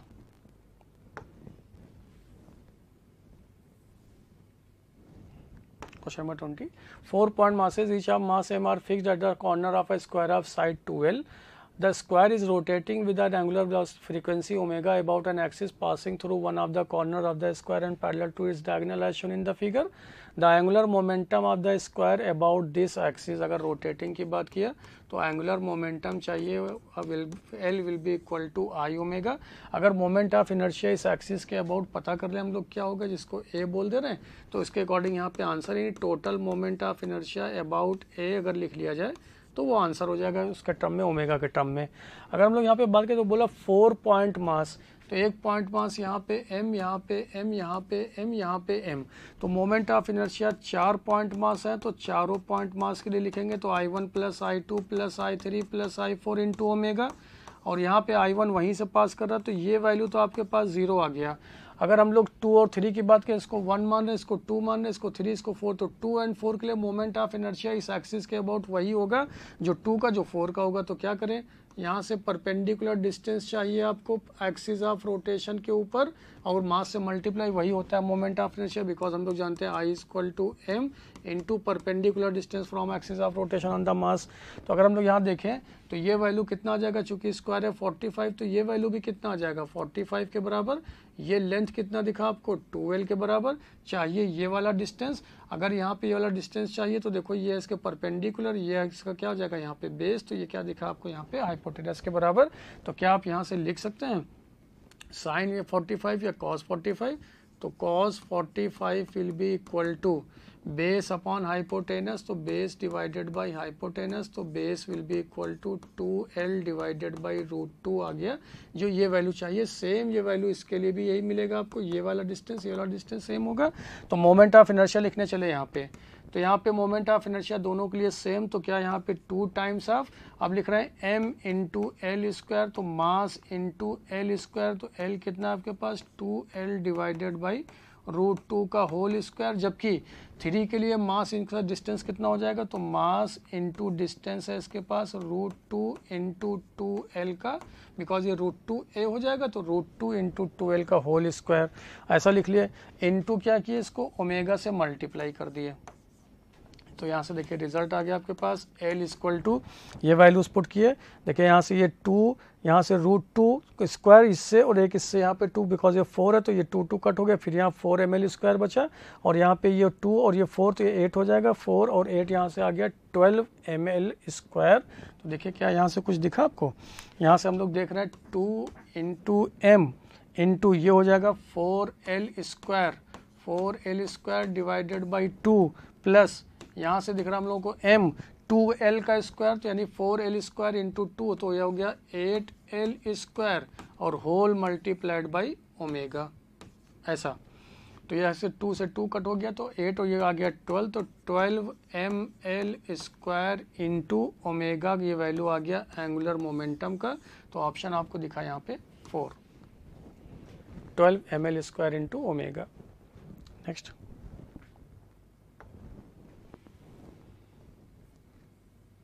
question number 21. A rigid massless rod of length 4L has two masses attached at each end as shown in the figure. The rod is pivoted at point P on the horizontal axis C figure. When released from the initial horizontal position, its instantaneous angular acceleration will be, यानी इसके about पूछ रहा कि क्या होगा, ये distance आपको दे रखा। अगर हम लोग इसके अबाउट टॉर्क ले लें तो क्या आप यहाँ से बता सकते हैं कि torque about point P at equilibrium condition में विल बी इक्वल टू 0।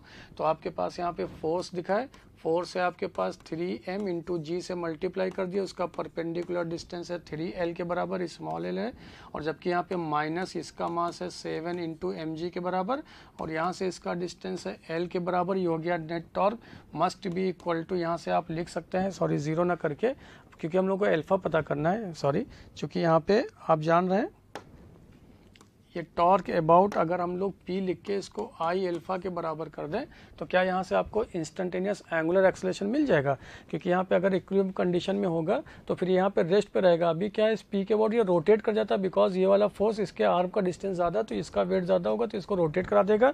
और टॉर्क को हम लोग पता करते हैं R क्रॉस F से। अगर यहाँ पे R क्रॉस F देखना P के अबाउट, इसके लिए फोर्स देखेंगे तो ये डिस्टेंस मिला, फोर्स डाउनवर्ड डायरेक्शन में, तो R क्रॉस F थंब उधर गया, जबकि इसके लिए देखेंगे तो R ऐसा है, R ये हो गया, mg नीचे, तो R क्रॉस F थंब आया बाहर, तो अगर एक पॉजिटिव तो दूसरा हम लोग क्या लिखेंगे नेगेटिव, इसलिए यहाँ पे माइनस साइन लगा है। I अल्फा, तो moment of inertia about point P लिखना है, और मोमेंट ऑफ इनर्शिया हम लोग जानते हैं I equal to mr square होता है। तो पहला आपको दिखा है यहाँ पे 7m इंटू एल स्क्वायर, दूसरा आपको दिख रहा है यहाँ पे प्लस 3m इंटू 3l का होल स्क्वायर इंटू यहाँ पे लिख लिया हम लोग अल्फा के बराबर। अब यहाँ से सॉल्व कर लेंगे, ये हो गया 9, ये हो गया 7, तो यहाँ पे आपके पास बचा 2mgl के बराबर, क्योंकि यहाँ 9 हो गया, यहाँ पे 7 इज इक्वल टू ये हो गया 7 ml² और ये 9 और प्लस 27, तो ये फिर से लिख लेते हैं 7 ml² प्लस 9 और ये हो गया 27 इंटू ml² इंटू एल्फा। तो 27 और 7 किए, ये हो गया आपके पास 34 से ये इससे कट हो गया, तो यहाँ से देखिए m कट हो गया, तो एल्फा आ गया आपके पास g डिवाइडेड बाई 17l, तो ऑप्शन दिखा आपको यहाँ पे 4। नेक्स्ट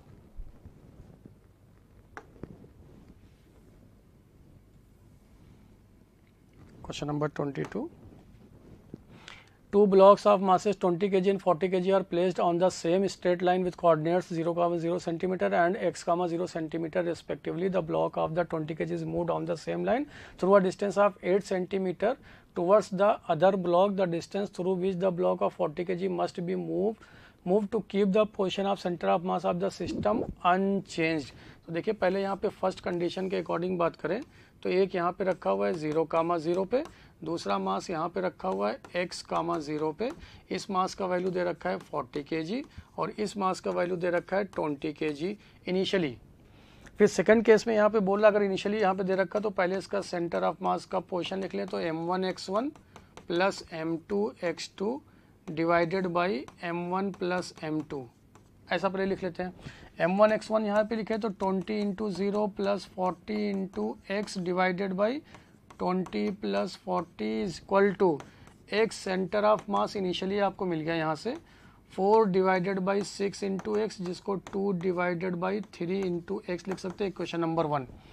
अब सेकंड केस में क्या बोल रहा है, सेकंड केस में ये कुछ शिफ्ट कर गया 8 सेंटीमीटर, यहीं से ये डिस्टेंस शिफ्ट कर गया 8 सेंटीमीटर से, दैट इज ये था 20 kg। तो बोल रहा कि 40 kg वाला कितना शिफ्ट कर जाएगा, तो मान लेते हैं 40 kg वाला कुछ इधर शिफ्ट कर गया, इस डिस्टेंस को यहाँ पे पहले x था तो इस डिस्टेंस को लिख लेते हैं हम लोग यहाँ पे d शिफ्ट कर गया, ये यही पता करना है कि 40 kg यहाँ पे आगे शिफ्ट हो गया, तो यहाँ से यहाँ इसका डिस्टेंस कितना हो जाएगा टोटल, ये x प्लस डी के बराबर, क्योंकि इसका कोऑर्डिनेट x, 0 दे रखा था यहाँ पे। अब ये डिस्टेंस आ गया x प्लस डी के बराबर, तो नाउ न्यू यहाँ पे सेंटर ऑफ मास का पोजीशन, तो मास है आपके पास 40 इंटू एक्स प्लस डी और ये वैल्यू आपको दे रखा है यहाँ से प्लस 20 इंटू 8 के बराबर डिवाइडेड बाई 40 प्लस 20, ऐसा लिख लिया आप। फिर देखिए यहाँ से क्या यहाँ से लिख सकते हैं आप 4 times of x plus D plus यहाँ से हो गया 16 डिवाइडेड बाई ये हो गया आपके पास 6 के बराबर, क्या किए 10 से सबको कट करते चले गए, तो यहाँ पे आ गया 16 के बराबर। बोल रहा कि यही वैल्यू होना चाहिए इसके बराबर, इनिशियली वैल्यू तो 2/3 ऑफ x लिख लिए, तो फिर देखिए यहाँ से इससे ये कट हो गया, तो ये थ्रू ये आ गया आपके पास 4x इज इक्वल टू, फिर यहाँ पे मल्टीप्लाई किए 4x प्लस 4d और प्लस ही हो गया 16, तो 4x से 4x कट हो गया, तो 4d इक्वल टू हो गया माइनस का 16, तो d इक्वल टू आ गया माइनस का 4 सेंटीमीटर। इसका मतलब ये टूवर्ड्स शिफ्ट होगा 20 kg ब्लॉक की तरफ, तो ऑप्शन दिखा आपको 3 बिकॉज वहाँ पे साइन माइनस आया। नेक्स्ट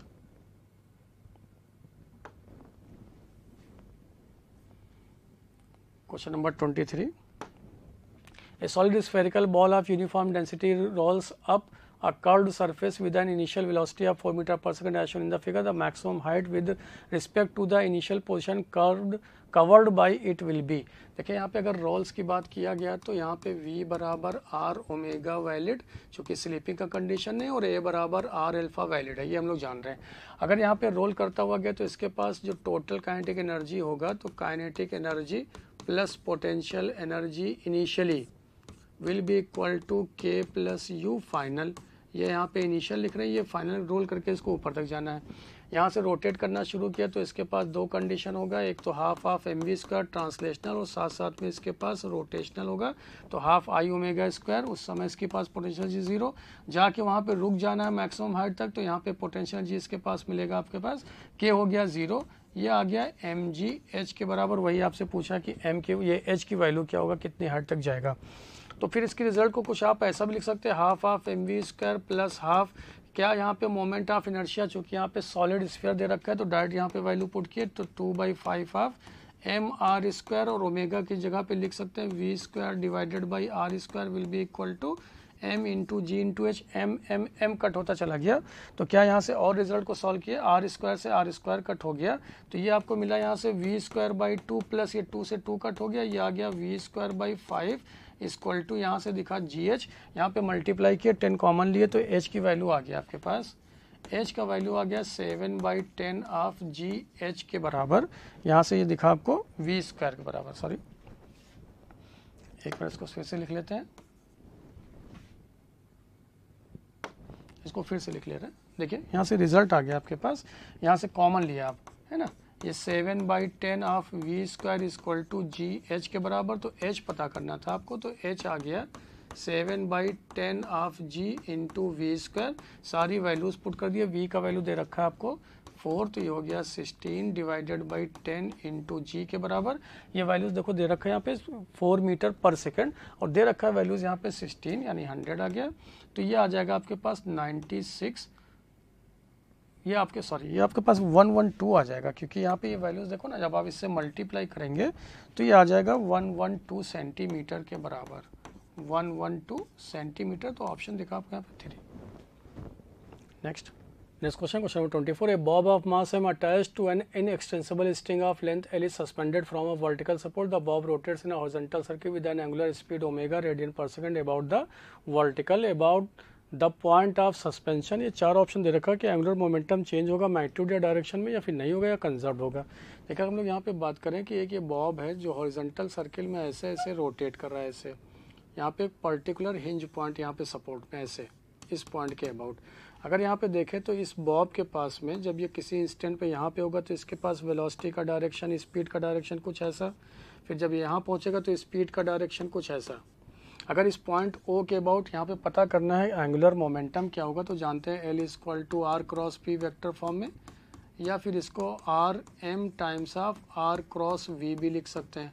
यानी चाहिए आपको, ये है इसका पोजीशन वेक्टर एल और एल, ये है वेलोसिटी। अगर किसी इंस्टेंट पे बात करें तो राइट हैंड थंब रूल का यूज़ करेंगे, आर क्रॉस वी किए तो अगर यहाँ पे देखें तो इस पर्टिकुलर डायरेक्शन में ये इधर डायरेक्शन ऐसा आया, और जब इसकी बात किए चूँकि यहाँ पे वेलोसिटी अब ये ऐसे घूम के जा रहा है, तो अगर आप यहाँ पे ऐसे देख रहे हैं तो ये है आर, और वेलोसिटी जब ऐसे जा रहा है तो ऐसे अगर डायरेक्शन लेंगे ऐसे पर्टिकुलर घूमते, चूँकि ये सर्कल ऐसे कुछ घूम रहा है हमारे पास, ऐसे घूम रहा है, ऐसे गया तो इसके अबाउट ऐसे मिला, और जब यहाँ देखे तो ये आर ऐसे वी ऐसे, तो थंब का डायरेक्शन कहीं इधर गया। इट मीन्स कुछ ऐसा आपको देखने को मिलेगा, अगर आप रोटेट करके देखेंगे तो इसका डायरेक्शन कुछ ऐसा देखने को मिलेगा एंगुलर मोमेंटम का, जो कि इस वेलोसिटी वेक्टर के ठीक परपेंडिकुलर डायरेक्शन में, इस पोजीशन वेक्टर के ठीक परपेंडिकुलर डायरेक्शन में देखने को मिलेगा। यानी क्या देख रहे हैं हम लोग कि एंगुलर मोमेंटम का जो मैग्नीट्यूड भी अगर हम लोग यहाँ पे बात करें तो l will be equal to इसके मैग्नीट्यूड फॉर्म में, तो ये मिलेगा आपको m v r into sine theta, और थीटा यहाँ पे कितना दिख रहा है 90 डिग्री, तो साइन 90 हो जाएगा 1, जिसका मैग्नीट्यूड आ गया एम वी आर के बराबर। यानी मैग्नीट्यूड तो इसका सेम होगा, डायरेक्शन यहाँ पे इसका चेंज करता हुआ मिलेगा, तो angular momentum change in direction but not in magnitude, तो ऑप्शन आपको दिखा यहाँ पे सेकंड के बराबर। Next question number 25, given below are two statements. Statement 1, acceleration due to Earth's gravity decreases as you go up or down from the Earth surface। एकदम सही बात है, because g dash किसी भी हाइट के लिए लिखेंगे तो हम लोग r divided by r plus H का होल स्क्वायर, और किसी डेप्थ के लिए बात करें तो ये हो जाएगा g times of 1 minus D by R, तो statement 1 is correct. Statement 2, acceleration due to earth gravity same at height h and depth d from the earth surface if h बराबर d, नहीं ये स्टेटमेंट रॉन्ग हो रहा है। अगर यहाँ पे h बराबर d पुट कर रहे हैं या d बराबर h पुट करेंगे तब उस केस में ये दिखेगा d equal to 1 minus H by r, और अगर इसको थोड़ा सा और मैनिपुलेट करके देखें आप तो g यहाँ पे r square divided by are square अगर आप कॉमन लेंगे तो 1 प्लस एच बाई आर दिखेगा, तो ये आर स्क्वायर कट हो गया, तो जी डैश को जब आप इसको लेकर ऊपर गए तो 1 प्लस एच बाई आर का होल स्क्वायर लिख सकते हैं, और कंडीशन लगा दे h h less than R होगा, तो जी डैश का वैल्यू मिलेगा आपको g times of 1 minus 2 h by R. अगर यहाँ पे एच बराबर डी बराबर 2h लिखा होता, डी बराबर 2h होता तो ये कंडीशन फुलफिल होता, तो स्टेटमेंट 1 करेक्ट है, लेकिन स्टेटमेंट 2 इज इनकरेक्ट, तो ऑप्शन हो जाएगा आपके पास सेकंड। ये कैसे लिख दिया हम लोग, बाइनोमियल एक्सपेंशन की हेल्प से लिखे, ऊपर लेकर गए तो ये माइनस साइन आ जाएगा, तो बाइनोमियल एक्सपेंशन की हेल्प से लिखे। Next Question number 26. A uniform disk of radius r and mass 6m is free to rotate only about its axis. A string is wrapped over its rim and a body of mass m is tied to the free end of the string as shown in the figure. The body is released from rest, then the acceleration of the body is. देखिए अगर इसके conventional method की बात करें तो ये आप जान रहे हैं यहाँ पे टेंशन T है और इसका वेट यहाँ पे mg है, तो यहाँ पे ये टेंशन T की वजह से कुछ यहाँ पे टॉर्क मिलेगा, इसको टॉर्क मिलेगा जिसका परपेंडिकुलर डिस्टेंस इस एक्सिस के अबाउट. तो यानी कि आप यहाँ पे लीनियर इक्वेशन लिखेंगे mg माइनस टी बराबर m है. दूसरा आप यहाँ पे टॉर्क की इक्वेशन लेंगे टाउ टी इंटू आर बराबर आई अल्फा. कन्वेंशनल मेथड से लेकर आप सॉल्व करेंगे तो थोड़ा सा यहाँ पे 2-4 स्टेप ज़्यादा जाता है. अगर हम लोग यहाँ पे इस थोड़े से मेथड को कुछ और मैग्नीफाई करके कुछ ऐसा लिखें, एक्सेलरेशन ऑफ सिस्टम के बारे में कभी जब पढ़ा करते थे एनएलएम में, तो एक्सेलरेशन ऑफ सिस्टम के लिए बात करें तो लिखेंगे net driving force divided by total mass. जो लिखा करते थे एनएलएम में उसमें थोड़ा सा यहाँ पे चेंज करके लिखा करेंगे ट्रांसलेशनल मास, यानी कि वो मास जो ट्रांसलेशनल मोशन को परफॉर्म कर रहा है. एक्चुअली कोई मास नहीं है, सिर्फ मोशन को डिफाइन करने के लिए यहाँ पे शब्द लिख दे रहे हैं ट्रांसलेशनल मास, यानी वो मास जो ट्रांसलेशनल मोशन परफॉर्म करे. साथ साथ में एडिशनल करके लिखेंगे रोटेशनल मास, यानी ये वो मास जो रोटेशनल मोशन परफॉर्म करे. और रोटेशनल मोशन के परफॉर्म करने के लिए मास को हम लोग लिखते हैं मोमेंट ऑफ इनर्शिया से, जो कि होता है क्या m इंटू आर स्क्वायर. तो क्या इस मास को हम लोग बोल सकते हैं I बाई आर स्क्वायर. तो यहाँ से एक रिजल्ट आप डायरेक्ट लिख सकते हैं A equal to net driving force, यानी net force driving divided by translational mass तो mt लिख ले रहे हैं प्लस रोटेशनल मास को mr लिख ले, जो यहाँ पे रिजल्ट है. अब आते हैं अपने पास यहाँ क्वेश्चन में नेट ड्राइविंग फोर्स, इसके पास एक्सटर्नल फोर्स एक ही दिखा जो कि है आपके पास mg के बराबर. ट्रांसलेशनल मोशन सिर्फ और सिर्फ ये ब्लॉक कर रहा है तो जिसका मास है स्मॉल m. और रोटेशनल मोशन के लिए यहाँ पे लिख लिए I divided by are square. Again इसको फिर से सॉल्व किए तो mg डिवाइडेड बाई m लिखे प्लस मोमेंट ऑफ इनर्शिया लिखना था जो रोटेटिंग था. रोटेटिंग यहाँ पे क्या था वो दे रखा है आपको, यहाँ पे डिस्क है तो उसका मोमेंट ऑफ इनर्शिया जानते हैं half into m r square, लेकिन मास है 6m into r square divided by नीचे लिखा हुआ आर स्क्वायर कट हो गया, ये इससे कट हो गया तो यहाँ 3 आ गया, तो ये आ गया आपके पास mg डिवाइडेड बाई 4m. तो ऑप्शन आ गया आपके पास g/4. ऑप्शन आपने टिक किया फर्स्ट. तो ध्यान देना बस ट्रांसलेशनल और रोटेशनल मास अगर आप लिख रहे हैं तो उसके बेसिस पर आपका आंसर आ जाएगा. Next question number 27. A solid spherical ball is rolling on a frictionless horizontal plane surface about its axis of symmetry. The ratio of rotational kinetic energy of the ball to its total kinetic energy क्या होगा. देखिए अगर rolling की बात कर रहे हैं तो यहाँ पे रोटेशनल काइनेटिक एनर्जी लिख रहे हैं तो ये हो जाएगा half of I into omega square. इसको अगर जनरलाइज फॉर्म में लिखे तो क्या आई को एम के स्क्वायर, जहाँ पे के रेडियस ऑफ गायरेशन है, और ओमेगा को लिख सकते हैं v square divided by are square. तो यहाँ से एक रिजल्ट मिल गया आपको half of m v square into k square by are square, जिसको आप शॉर्टकट में कुछ ऐसा लिख सकते थे K of rotational will be equal to K square divided by are square K of translational, जिसको half of m v square. ये डायरेक्ट अब आप फार्मूला, इसके बजाय आप डायरेक्ट यहाँ से एक फार्मूला भी याद कर सकते हैं. एक और स्टेप लेकर चल रहे हैं टोटल काइनेटिक एनर्जी के पास. तो टोटल काइनेटिक एनर्जी में दोनों देखने को मिलेगा, ट्रांसलेशनल और साथ साथ में रोटेशनल. और ट्रांसलेशनल और रोटेशनल के बीच में अभी जस्ट हम लोग रिलेशन प्रूव किए, तो ये आपके पास आ गया k square divided by are square into k of translational. तो यहाँ पे एक रिजल्ट आ गया 1 plus k square divided by are square हुआ करेगा के ट्रांसलेशनल का कौन सा टोटल काइनेटिक एनर्जी टोटल. अब आपसे जो पूछा है, और हम लोग जानते हैं के क्या है, रेडियस ऑफ गायरेशन है, और क्या होता है उसके बारे में बात कर लेंगे. पूछा आपसे रेशियो के रोटेशनल डिवाइडेड बाई के ऑफ टोटल के बारे में. तो देखिए ट्रांसलेशनल कट हो जाएगा, तो यहाँ से रिजल्ट आ गया k square by are square, और यहाँ पे रिजल्ट दिखा आपको 1 plus k square by are square. अब आते हैं के बारे में. सॉलिड स्फेरिकल सरफेस दे रखा है तो आई इक्वल टू जानते हैं एम के स्क्वायर, और इसकी वैल्यू सॉलिड स्फेयर के लिए 2/5 of m r square will be equal to m k square. तो k square by are square का वैल्यू भी आ गया आपके पास 2/5, जिसको आप डायरेक्ट आप याद भी कर सकते थे. तो यहाँ पे आपने लिखा 2/5 और ये वैल्यू आ गया 1 प्लस 2/5. तो ये हो गया 2/5 divided by 7/5 will be equal to 2/7. तो ऑप्शन दिखा आपको यहाँ पे 3. Next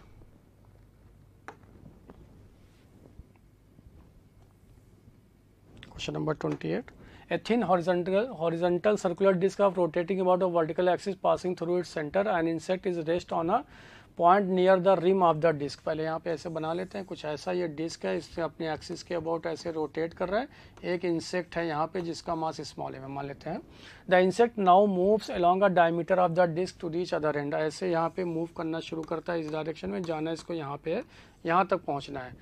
then disc to reach the other end during the journey of the insect the angular speed of the disc. देखिए इंसेक्ट है तो यहाँ पे एक्सटर्नल टॉर्क, कोई ऐसा तो नहीं कि एक्सटर्नल एजेंट इसको उठा के यहाँ पे थ्रो करा रहा हो तो इसके से एक्सटर्नल टॉर्क आ जाए. तो एक्सटर्नल टॉर्क सिस्टम पे है 0, तो एंगुलर मोमेंटम यहाँ पे क्या होगा, कांस्टेंट. अगर एंगुलर मोमेंटम कांस्टेंट तो आई इंटू ओमेगा का प्रोडक्ट कांस्टेंट, यानी कि ओमेगा हो जाएगा inversely proportional to 1/i moment of inertia. जैसे जैसे इंसेक्ट, अभी इंसेक्ट अगर एच पे है तो मोमेंट ऑफ इनर्शिया को हम लोग लिखा करेंगे m इंटू आर स्क्वायर. अब इंसेक्ट जैसे ही एक्सिस के पास में आया तो ये डिस्टेंस अब r से रिड्यूस करना शुरू करेगा. अगर रिड्यूस करना शुरू किया तो मोमेंट ऑफ इनर्शिया क्या होगा, रिड्यूस करना शुरू करेगा. तो इनिशियली जब इंसेक्ट अप्रोच करेगा सेंटर की तरफ तो मोमेंट ऑफ इनर्शिया इंक्रीज, तो ओमेगा क्या होगा यहाँ पे डिक्रीज, सॉरी ये डिक्रीज करेगा तो ओमेगा क्या होगा, इंक्रीज करेगा. सिमिलरली जैसे जैसे इंसेक्ट सेंटर से पास होता हुआ अदर एंड की तरफ जाएगा तो मोमेंट ऑफ इनर्शिया वहाँ पे अब इंक्रीज करेगा, चूंकि इसका डिस्टेंस बढ़ेगा सेंटर से. अगर मोमेंट ऑफ इनर्शिया इंक्रीज किया तो यहाँ पे एंगुलर वेलोसिटी डिक्रीज करेगा. तो फर्स्ट केस में इंक्रीज किया फिर डिक्रीज किया, तो ऑप्शन दिखा आपको यहाँ पे 4. Next question number 29. The height h at which the weight of a body will be the same as that the same depth h from the surface of the earth is. तो देखिए यहाँ पे बात कर रहा है क्या होगा. सबसे पहले किसी हाइट पे बात करें तो g at height यहाँ पे स्मॉल h लिख ले रहे हैं, will be equal to g times of r upon r plus h का होल स्क्वायर, कुछ ये रिजल्ट. अगर यहाँ पे h की वैल्यू को बोल रहा कि r के बराबर, और डेप्थ पे बात कर लेते तो g डेप्थ होगा g times of 1 minus D by R के बराबर. तो बोल रहा है कि यहाँ पे किसी डेप्थ h पे भी सेम यहाँ पे वैल्यू होगा जो यहाँ पे दे रखा है, किसी बॉडी का किसी हाइट पे वैल्यू क्या होगा. तो from the surface of the earth पूछा क्या हो, वो हाइट पूछ रहा आपसे क्या होगा, है ना. तो यहाँ पे क्या करें, the height h at which the weight of the body will be the same as that the same depth h from the surface of the earth. तो दोनों के वेट को यहाँ पे इक्वेट करा दिए. जैसे इक्वेट कराए तो ये वैल्यू आ गया आपके पास r divided by r plus h का whole square will be equal to g times of 1 minus h by r, कुछ ये रिजल्ट आया. इससे कट कर दिए तो ये मिला आपको r square divided by r plus h का whole square will be equal to 1 minus H by R, तो जिसको आप r minus H divided by R भी लिख सकते हैं. क्रॉस मल्टीप्लाई किए तो कुछ रिजल्ट दिखा आपको r cube will be equal to r minus H. सारी वैल्यूज़ को बस यहाँ पे इसको ओपन कर दिया, r प्लस एच का होल स्क्वायर, तो a square plus B square plus 2ab के फॉर्मेट में इसको ओपन कर दिए, ये h है. फिर यहाँ पे क्या किए भाई, r cube equal to multiply कर देते हैं. पहले r से मल्टीप्लाई किए तो थोड़ा सा यहाँ पे कैलकुलेशन है, r cube plus R h square और plus 2r square into h. अब s से मल्टीप्लाई करेंगे तो minus R square h minus of h cube, और फिर यहाँ पे मल्टीप्लाई होकर minus 2r into H square, कुछ ऐसा कर लिया. उसको ओपन कर दिए. फायदा क्या मिला कि r क्यूब से r क्यूब कट हो गया, इधर तो आ गया 0. आर एच स्क्वायर और आर एच स्क्वायर यहाँ दे रखा है, यहाँ इससे कट हुआ तो माइनस का आर एच स्क्वायर एक में माइनस किए. फिर देखो यहाँ आर स्क्वायर, यहाँ पे आर स्क्वायर, तो ये प्लस का आर स्क्वायर एच बच गया और माइनस का h cube.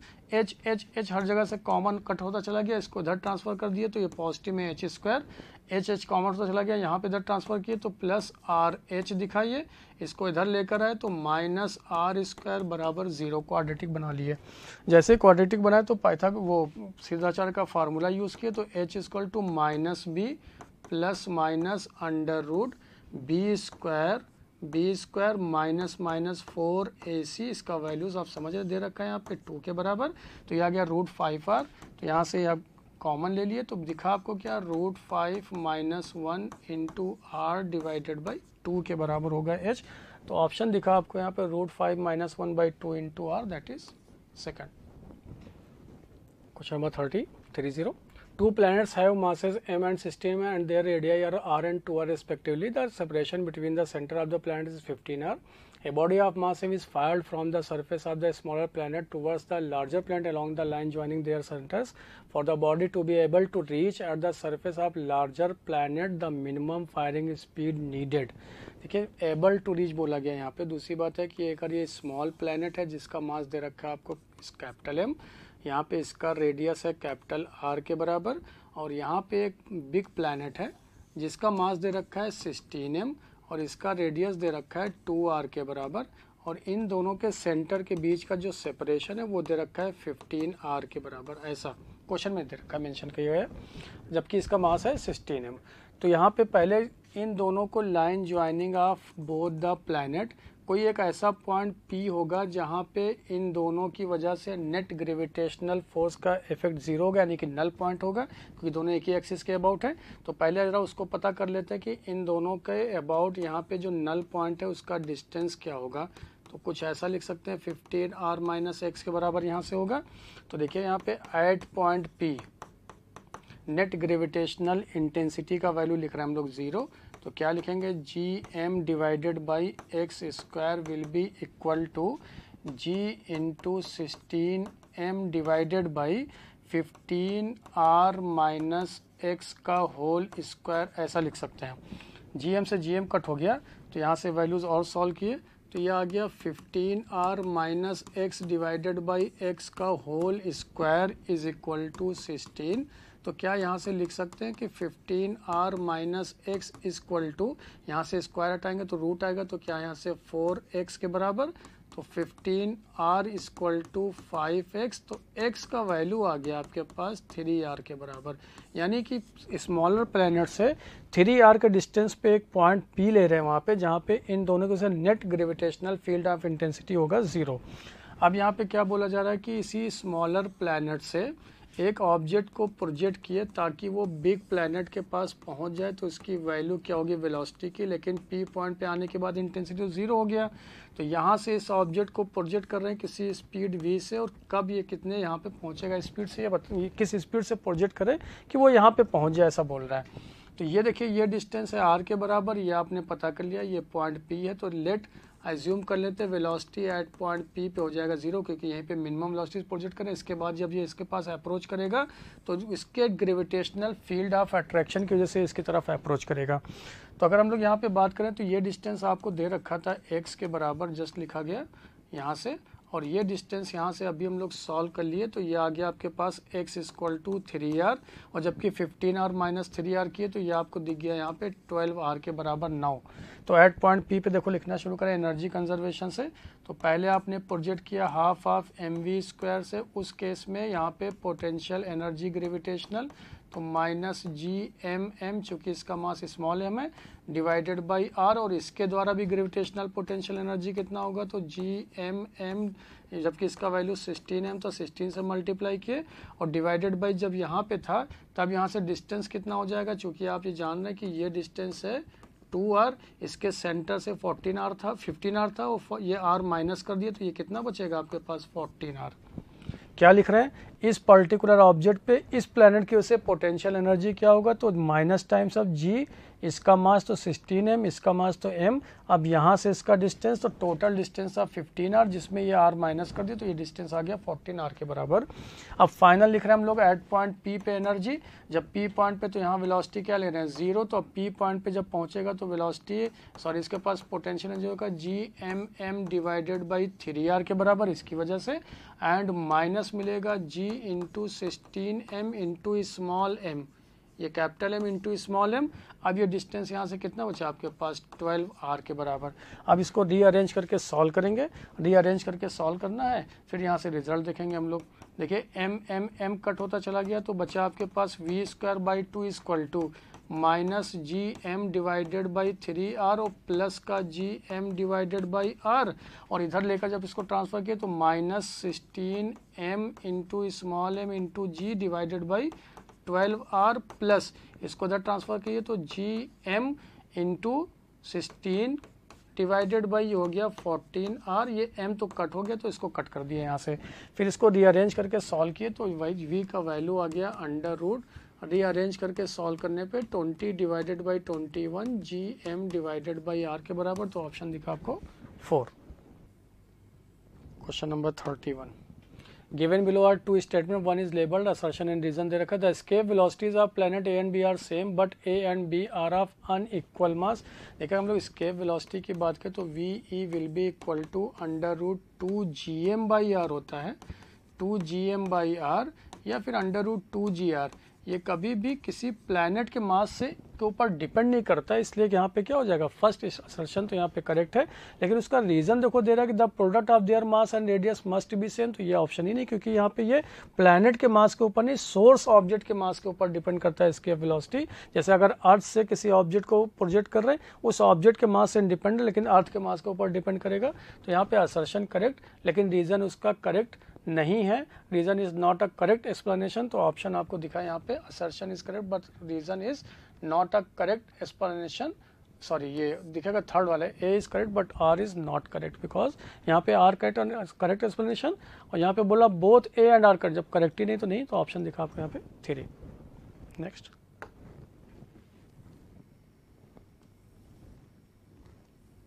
Question number 32, a body is released from a height equal to thrice the radius r of earth, the velocity of the body when it strikes the surface of the earth will be।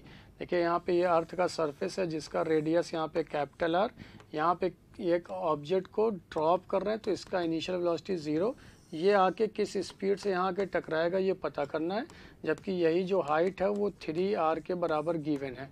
तो हम लोग क्या करें, इस point को A, इस point को B मान ले, तो conservation of energy between points A and B, तो KA plus UA will be equal to KB plus UB के बराबर, ड्रॉप करें तो 0। यहाँ पे इसके पास जो पोटेंशियल एनर्जी होगा तो -GMM, इस ऑब्जेक्ट का मास स्मॉल m है, यहाँ पे गिवन होगा बॉडी का मास, उसको स्मॉल m लिख लिए, डिवाइडेड बाई यहाँ पे जो ये डिस्टेंस है वो 3r प्लस r के बराबर, तो आप क्या लिखेंगे यहाँ पे 4r के बराबर हो जाएगा ये, चूँकि यहाँ पे डिस्टेंस कितना हो जाएगा 3r प्लस r, तो दैट इज 4r के बराबर, will be equal to half of m into we square minus, जब यहाँ पे पहुँचेगा सरफेस पे तो उसके पास आ जाएगा GMM divided by r, small M cut होता चला गया, तो रिजल्ट आपके पास आ गया we square by 2 is equal to, इधर ट्रांसफर किए तो ये आ गया GM/R, जबकि ये बचा माइनस का GM divided by 4R, LCM लिए तो ये आ गया आपके पास 3/4 of GM by capital R, तो यहाँ से V इसके 2 से 2 कट हो गया, तो V बराबर आ गया, यहाँ पे देखिए दे रखा है V square is equal to 2 से 2 कट हो गया 3, और GM को लिख सकते हैं GR स्क्वायर के बराबर डिवाइडेड बाई 2R, तो ये आ गया 3/2 ऑफ GR के बराबर, तो V आ गया √3/2 टाइम्स ऑफ GR, तो ऑप्शन दिखा आपको यहाँ पे first. Question number 33, two satellites A and B of masses 1000 kg and 2500 kg are revolving round the earth at a height of 1600 km, 2600 km respectively. If T and TB are the time periods of A and B respectively, then the value of TB minus TA। देखिए अगर किसी satellite के time period की बात करें तो time period will be equal to 2π√r³ divided by GM, जहाँ पे r³ की बात करें तो r will be equal to r plus h के बराबर। अगर फर्स्ट केस में यहाँ पे देखें तो आपको दे रखा है 6400 प्लस 1600 किलोमीटर में, जिसको आप यहाँ पे मीटर में लिख सकते हैं, 8 इंटू 10⁶ मीटर हो गया। सिमिलरली सेकंड केस में अगर ये R1 है, सेकंड केस में R2 की बात करें तो 6400 प्लस यहाँ पे दे रखा है 2600 किलोमीटर है, तो इसको मीटर में, ये मीटर में आ गया, ये किलोमीटर में था, अगेन ये किलोमीटर में, तो इसको लिख सकते हैं 9 इंटू 10⁶ मीटर के बराबर यहाँ से लिख सकते हैं आप। यहाँ पे जैसे ये वैल्यू आपको मिलना शुरू हो गया, अब आप यहाँ पे लिख सकते हैं टाइम पीरियड क्या हो जाएगा, तो टाइम पीरियड फॉर ए के लिए लिख रहे हैं दैट इज 2π√r³, r³ का वैल्यू आपके पास है 8 इंटू 10⁶ का होल क्यूब डिवाइडेड बाई जी का वैल्यू 6.67 इंटू 10⁻⁻11 इंटू यहाँ पे मास ऑफ द अर्थ दे रखा है 6 इंटू 10⁻24। जब आप इसको सॉल्व करेंगे तो वैल्यू आएगा 7103.3 सेकंड के बराबर। ये फर्स्ट केस दिखा। Similarly time period of satellite B की बात की तो दैट इज 2π√, यहाँ पे आर का वैल्यू है 9 इंटू 10⁻6 का होल क्यूब डिवाइडेड बाई ये होल क्यूब है, डिवाइडेड बाई फिर ये वैल्यूज पुट किए 6.67 into 10 to the power -11 into 6 into 10 to the power 24, इसको सॉल्व किए तो ये आएगा 8475.8 सेकेंड। पूछा आपसे T B minus T A, दोनों को माइनस कर दिए, पूछ रहा आपसे T B minus T A, solve किए तो आ गया 1.4 into 10 to the power 3 second. तो ऑप्शन दिखा आपको यहाँ पे 4। Next number 34, a planet revolving the elliptical orbit has, elliptical orbit की बात किया गया तो देखिए पहले इलिप्टिकल ऑर्बिट में ऐसे मूव कर रहा है तो यहाँ पे ये इसका यहाँ पे फोकस होगा जिसके अबाउट यहाँ पे ये प्लैनेट मूव करना स्टार्ट किया v, तो यहाँ से हम लोग इसका एंगल थीटा ये r, तो यहाँ पे angular momentum that is mv r sine theta remain यहाँ पे ये, और साथ साथ में इसका areal velocity da/dt will be constant, ऐसा जानते हैं हम लोग। यहाँ पे अगर यहाँ पे बात करें एंगुलर मोमेंटम को तो mvr equal to sine theta, अगर परपेंडिकुलर डायरेक्शन में जैसे ये प्लैनेट रिवॉल्व करता हुआ यहाँ पे आया तो इस पॉइंट को हम लोग बोलते हैं पेरिगी, इस पॉइंट को बोलते हैं अपोगी, ये इसका वेलोसिटी भी, तो यहाँ से इसका डिस्टेंस r1 और इसका यहाँ पे डिस्टेंस यहाँ पे r2, तो क्या यहाँ से लिख सकते हैं परपेंडिकुलर डिस्टेंस दिखा तो एंगुलर मोमेंटम चूँकि यहाँ पे कांस्टेंट होता है तो m into V into R का प्रोडक्ट यहाँ पे कांस्टेंट, तो यानी कि v inversely proportional to 1/r दिखा, r कम तो वेलोसिटी ज़्यादा, r ज़्यादा तो वेलोसिटी कम, तो यहाँ पे दे रखा है its areal velocity is directly proportional to its velocity, areal velocity directly proportional to its velocity, क्योंकि da/dt कांस्टेंट जो होता है वो L/2m होता है, और L/2m L की वैल्यू अगर पुट करें तो यहाँ से तो mvr डिवाइडेड बाई 2m, तो ये आ जाएगा half times of v into R के बराबर। तो यहाँ पे ऑप्शन यहाँ पे जो करेक्ट होगा aerial velocity is inversely velocity, ये तो रॉन्ग हो गया। सेकंड ऑप्शन की बात करें its areal velocity is directly proportional to its velocity, नहीं v इंटू आर के प्रोडक्ट के प्रोपोर्शनल होता है यहाँ पे, to follow a trajectory such that the areal velocity is constant, तो ये ऑप्शन अभी करेक्ट दिख रहा है। डी के पास ले कांस्टेंट वेलोसिटी ऑफ रिवोल्यूशन, ये गलत हो रहा है यहाँ पे। Has the least velocity when it is farthest from the sun, सही बात है, डिस्टेंस जितना ज़्यादा होगा इसकी वेलोसिटी उतना कम होगा, तो ये भी सही दिखा, जहाँ पे सी एंड ई होगा वो ऑप्शन, तो ऑप्शन दिखा आपको 3। Question number 35, an asteroid is moving directly towards the center of the earth when it is at a distance of 16 r from the earth's center. It has a speed of 15 km per second, neglecting the effect of the earth's atmosphere. What will be the speed of the asteroid when it hits the surface of the earth? Again क्या हम लोग from conservation of energy use कर सकते हैं, from conservation of energy, तो k1 plus u1 must be equal to k2 plus u2। An asteroid is moving directly towards the centre, तो इसके पास velocity आपको दे रखा है, एस्ट्रॉइड जिसका मास m मान लिए तो half of mv square minus times of gmm, अर्थ का मास m जबकि एस्ट्रॉइड का मास स्मॉल m, डिस्टेंस आपको दे रखा है यहाँ से 16r, r is the radius of the earth from the earth centre से ही दे रखा, तो डायरेक्ट हम लोग यहाँ पे 16r लिखेंगे ना कि 17r, क्योंकि सेंटर ऑफ r से दे रखा है यहाँ पे वैल्यूज। तो पूछा किस स्पीड से आके टकराएगा तो हाफ ऑफ mv स्क्वायर लिख लिए, और at the surface of earth पे आ गए तो gmm डिवाइडेड बाई r लिखे।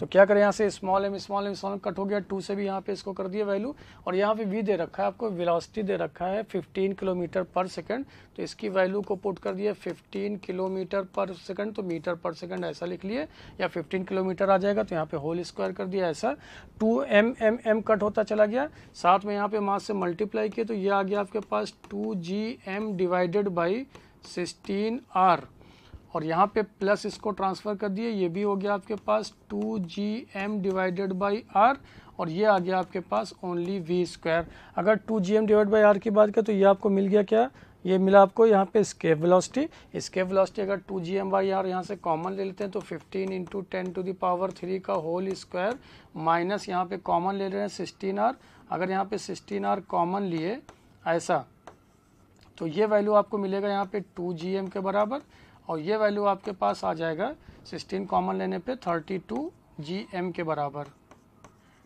ऐसा इक्वल टू वी स्क्वायर। 16 और कॉमन लेने के बाद की बात कर रहे हैं, तो जैसे यहाँ पे लिखे 32 हो गया 34 gm बाई 16r, तो यहाँ पे वैल्यूज पुट कर लेते हैं, तो देखिए ये आ गया 15 इंटू 10 टू द पावर 3 का होल स्क्वायर माइनस, अब यहाँ पे ये वैल्यू आ गया 34, तो 34 को 2 इंटू 17 बाई हम लोग 16 इंटू 2gm बाई r लिख लेते हैं ऐसा, ताकि इसको एस्केप वेलोसिटी की वैल्यू से पुट कर सकें।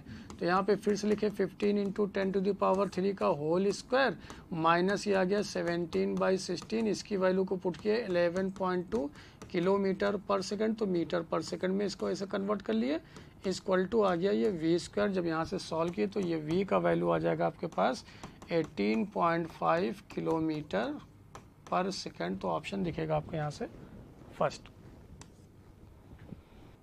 Question number 36, if the screw gauge on a screw gauge is given 8 rotation is moves by 4 mm on the main scale। इसका मतलब यहाँ पे पिच की बात कर रहा है कि जैसे आपने इसको रोटेट कराया तो ये डिस्टेंस ट्रेवल किया 4 mm, कब नंबर ऑफ रोटेशन अगर 8 हुए, तो इट मीन्स यहाँ पे अगर हम लोग पिच की बात करें तो pitch will be equal to distance travelled divided by number of rotation divided by number of rotation की बात की तो डिस्टेंस ट्रेवल किया 4 mm, नंबर ऑफ रोटेशन है 8, तो ये आ गया आपके पास ½ mm के बराबर पिच आ गया। जैसे ही पिच मिला तो पूछा गया लीस्ट काउंट क्या होगा, तो लीस्ट काउंट होता है pitch divided by number of circular scale division, number of circular scale division. Pitch है आपके पास ½ mm और number of circular scale division आपको दे रखा है क्वेश्चन में 40 के बराबर, तो ये वैल्यू आ गया आपके पास 0.0125 mm के बराबर। तो ऑप्शन दिखा आपको यहाँ पे second.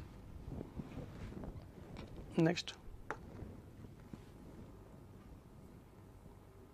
Question number 37, a uniform rectangular thin sheet ABCD of mass m has the length of A and breadth B as shown in the figure. If the shaded portion HBGO is cut off, the coordinates of the center of mass of the remaining portion will be। अगर यहाँ पे remaining portion की बात करें तो ये जो portion बचा इसका सेंटर ऑफ मास, चूँकि ये रेगुलर बॉडी शेप में तो इसके सेंटर ऑफ मास को C1 लिख ले रहे हैं, इसको यहाँ पे C2 लिख लिए, इसके यहाँ पे सेंटर ऑफ मास को यहाँ पे लिख ले रहे हैं C3, इसके कोऑर्डिनेट भी लिख लेंगे। अगर यहाँ पे बात करें तो ये टोटल डिस्टेंस A है, तो यहाँ से ये डिस्टेंस कितना हो जाएगा A/2, तो इसका यहाँ से डिस्टेंस कितना बचेगा आपके पास A/4। सिमिलरली यहाँ से इसका कोऑर्डिनेट कितना बचेगा आपके पास B/4 के बराबर।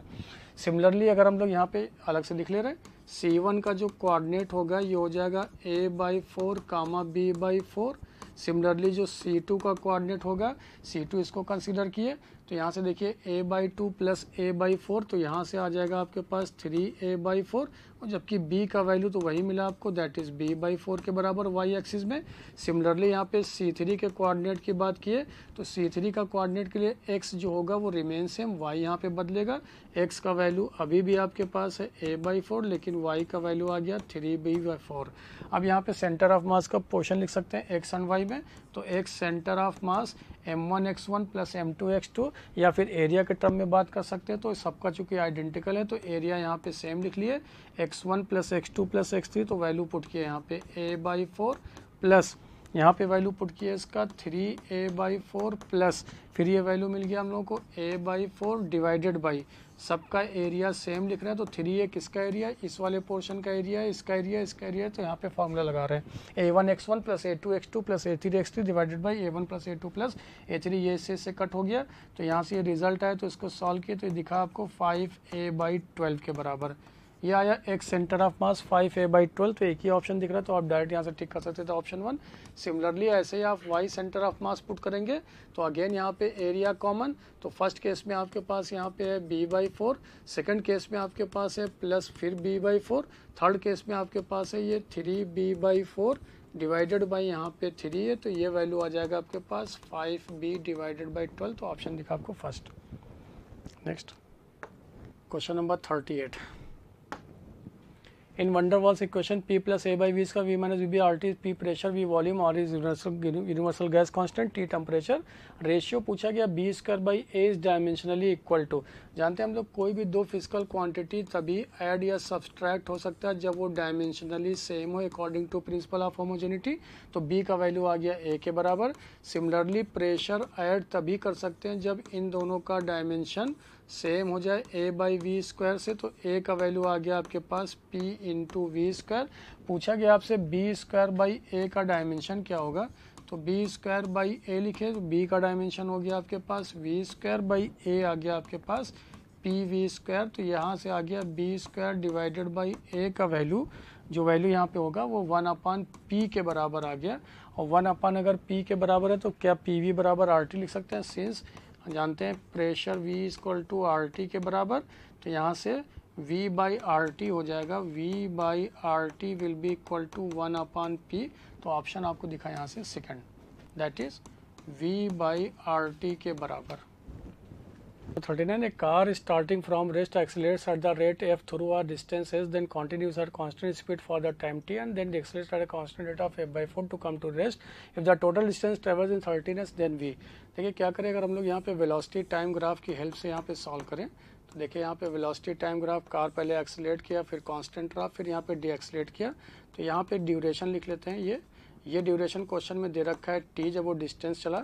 यहाँ पे ये ड्यूरेशन मान लेते हैं t1 है, ये ड्यूरेशन यहाँ पे दे रखा है मान लेते हैं ये t3 है, ये है f/4 से रिटार्ड किया, ये है f, इसकी वैल्यू को v मान लेते हैं। तो कह रहा है यहाँ पे कि rate f then continues at constant distance s for time t, then accelerate this at a distance s। देखो ये वाला यहाँ पे डिस्टेंस s दे रखा है, तो अगर हम लोग जानते हैं वेलोसिटी पता करने, वेलोसिटी टाइम ग्राफ का जो स्लोप होता है, स्लोप बताता है आपको यहाँ पे एक्सेलरेशन के बारे में, जो कि f दे रखा है। स्लोप की बात की तो v/t1 आ गया, t1 अननोन है, v अननोन है, तो v इक्वल टू f/t1 लिख लिया इक्वेशन नंबर 1 से। सिमिलरली डी एक्सेलरेशन की बात की तो tan theta two v divided by t2, ये दे रखा है आपको f/4 के बराबर। तो यहाँ से v की वैल्यू पुट कर लिए, f/t1 divided by t2 equal to f/4। तो यहाँ से t2 का रिजल्ट पता कर लिए 4/t1 के बराबर। यहाँ पे दो रिजल्ट आ गया। दूसरी बात हम लोग जान रहे हैं कि यहाँ पे डिस्टेंस दे रखा है s के बराबर, तो डिस्टेंस जो होता है उसको हम लोग लिखते हैं एरिया, वेलोसिटी टाइम ग्राफ का एरिया, जो कि होगा half of base into height. तो बेस यहाँ पे अगर हम लोग बात करें half of base into height, देखो फिर से लिख ले रहे हैं यहाँ पे एरिया, हाफ ऑफ बेस है आपके पास t1 और हाइट आपके पास दे रखा है यहाँ पे v के बराबर, और v की वैल्यू है यहाँ पे f/t1, तो जिसको आप लिख सकते थे हाफ ऑफ f/t1 स्क्वायर। ये क्वेश्चन में s गिवन है, इसका यहाँ पे डिस्टेंस s गिवन है, इसके डिस्टेंस को s1 मान लेते हैं, इसके डिस्टेंस को s2 मान लेते हैं। अगर सिमिलरली हम लोग यहाँ पे एरिया की बात करें तो area of velocity time graph tells about the distance, तो s2 will be equal to, चूँकि यहाँ पे रेक्टेंगल है, यहाँ पे ये ट्रायंगल है, s2 की बात करें तो half of base into height, तो बेस इनटू हाइट यहाँ पे t2। तो फिर ये वैल्यू पुट कर लिए हाफ, v का वैल्यू दे रखा है आपको यहाँ पे f/t1 के बराबर, और t2 का वैल्यू यहाँ से पुट कर लिए half of t2 equal to 4/t1 square. तो ये वैल्यू आपको मिल जाएगा 4/t1 square.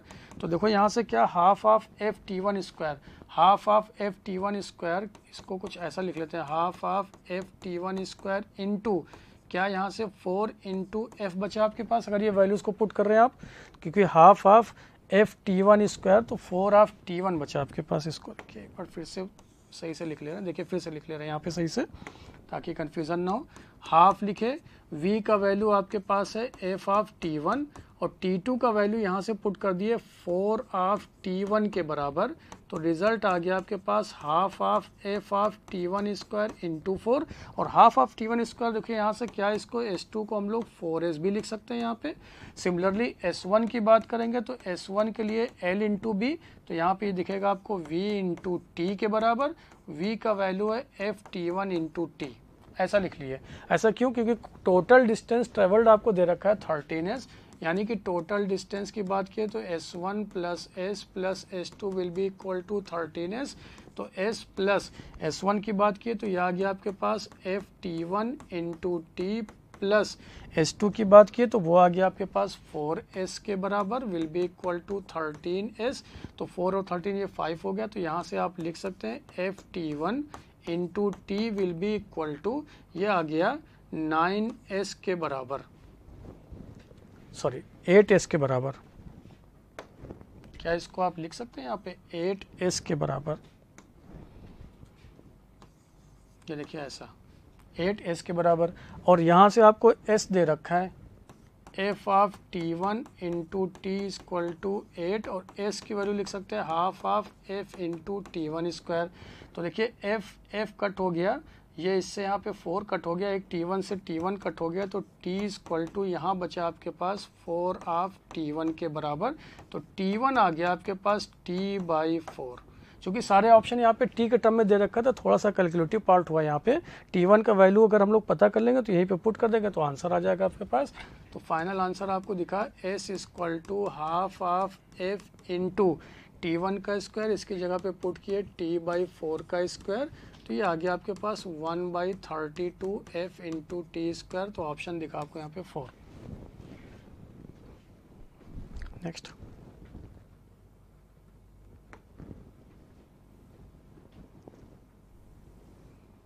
Question number 40। A bag is gently dropped on a conveyor belt moving at a speed of 3 meter per second. The coefficient of friction between the conveyor belt and bag is 0.6. Initially, the bag slips on the belt before it stops due to friction. The distance traveled by the bag on the belt during slipping motion. तो देखिए जब friction मौजूद हो तो stopping distance को लिखा करते हैं u square divided by 2 mu G. u का वैल्यू आपको दे रखा है यहाँ पे, दैट इज 3, तो 3 इंटू 3 डिवाइडेड बाई 2, म्यू का वैल्यू दे रखा है 0.6 इंटू जी का वैल्यू 10, तो ये हो गया 6, ये हो गया 3 इंटू 3 डिवाइडेड बाई, ये हो गया 12 के बराबर, तो ये आ गया 1/4 into 3 that is 3/4 that is 0.75 metre के बराबर। तो ऑप्शन आपको दिखा यहाँ पे 3। नेक्स्ट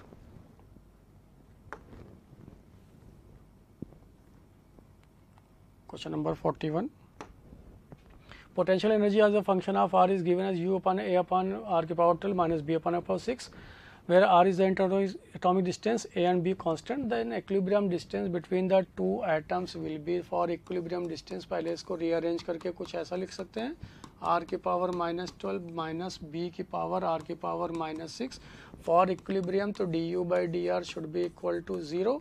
इसको पहले सॉल्व किए तो -12 इंटू ए इंटू आर की power -13 minus minus plus 6 into B into R की पावर -7 इक्वल टू 0। डिफ्रेंसिएशन में एक्स की पावर एन का फॉर्मूला यूज़ किए, एक्स की पावर n माइनस 1, क्योंकि एक्स पावर n का differentiation n into X power n minus 1, तो ये मिला 6b इंटू आर की power -7 equal to 12a into R की पावर -7 इंटू आर की पावर -6 लिख सकते हैं।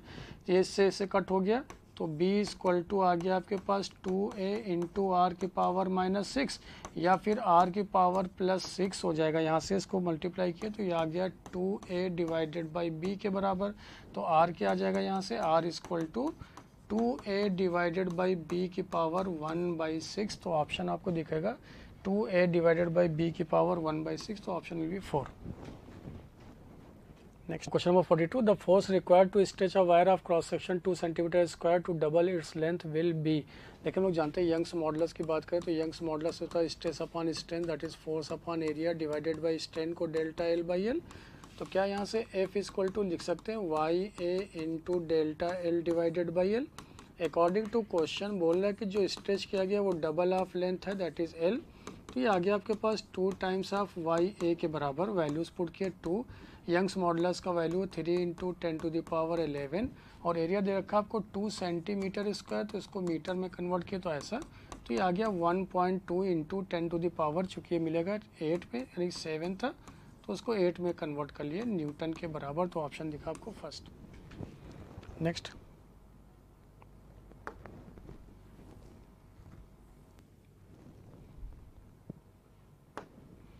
Question number 43। A small spherical ball of diameter 0.2 mm and density 10⁴ kg per meter cube falls freely under the gravity through a distance h before entering a tank of water, यानी water आ गया।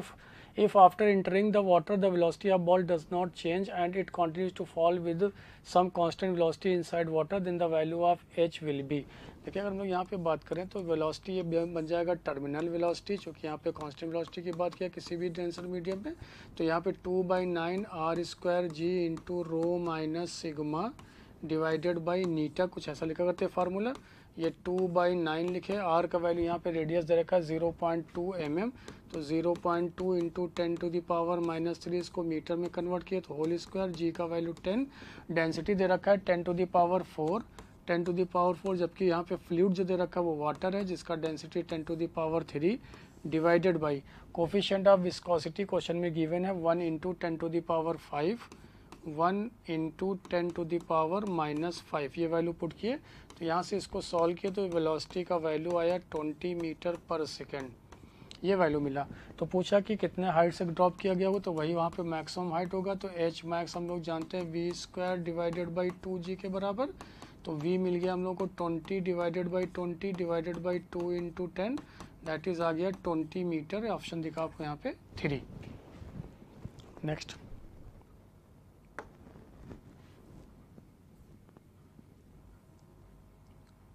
Question number 44। A particle of mass m with an initial velocity u I cap collides perfectly elastically with a mass 4m at rest। तो यहाँ पे जरा diagram बना लेते हैं। एक बॉडी है जिसका मास स्मॉल m, जिसकी स्पीड दे रखा है u I cap। ये एक 4m का बॉडी है जो कि यहाँ पे रेस्ट पे, तो इसकी वेलोसिटी 0। कोलाइड किया इलास्टिकली, टकराने के बाद में। After collision with a velocity 4m at the particle of mass m moves velocity vj cap। यहाँ velocity इस डायरेक्शन में ये vj cap से मूव करना शुरू कर दिया m। तो 4m किधर जाएगा नहीं पता, तो इसकी वेलोसिटी को मान लेते हैं v2। कुछ वेक्टर फॉर्म में ये डायरेक्शन दे दिए, कुछ होगा डायरेक्शन, यहाँ पे v2 मान लेते हैं। तो फ्रॉम कंजर्वेशन ऑफ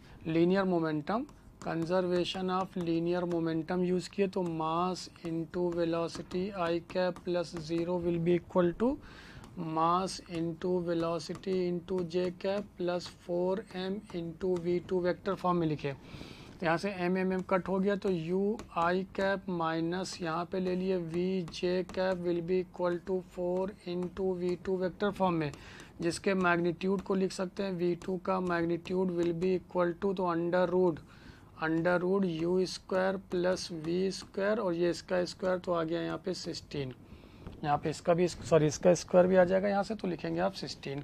तो देखिए ये वैल्यूज़ यहाँ पे फिर से सॉल्व किए, बिकॉज अंडर रूट में आप लिखते हैं, स्क्वायरिंग कर देंगे तो ये वैल्यू कितना आ जाएगा आपके पास, that is v2 square will be equal to 1/16, that is u square plus v square के बराबर।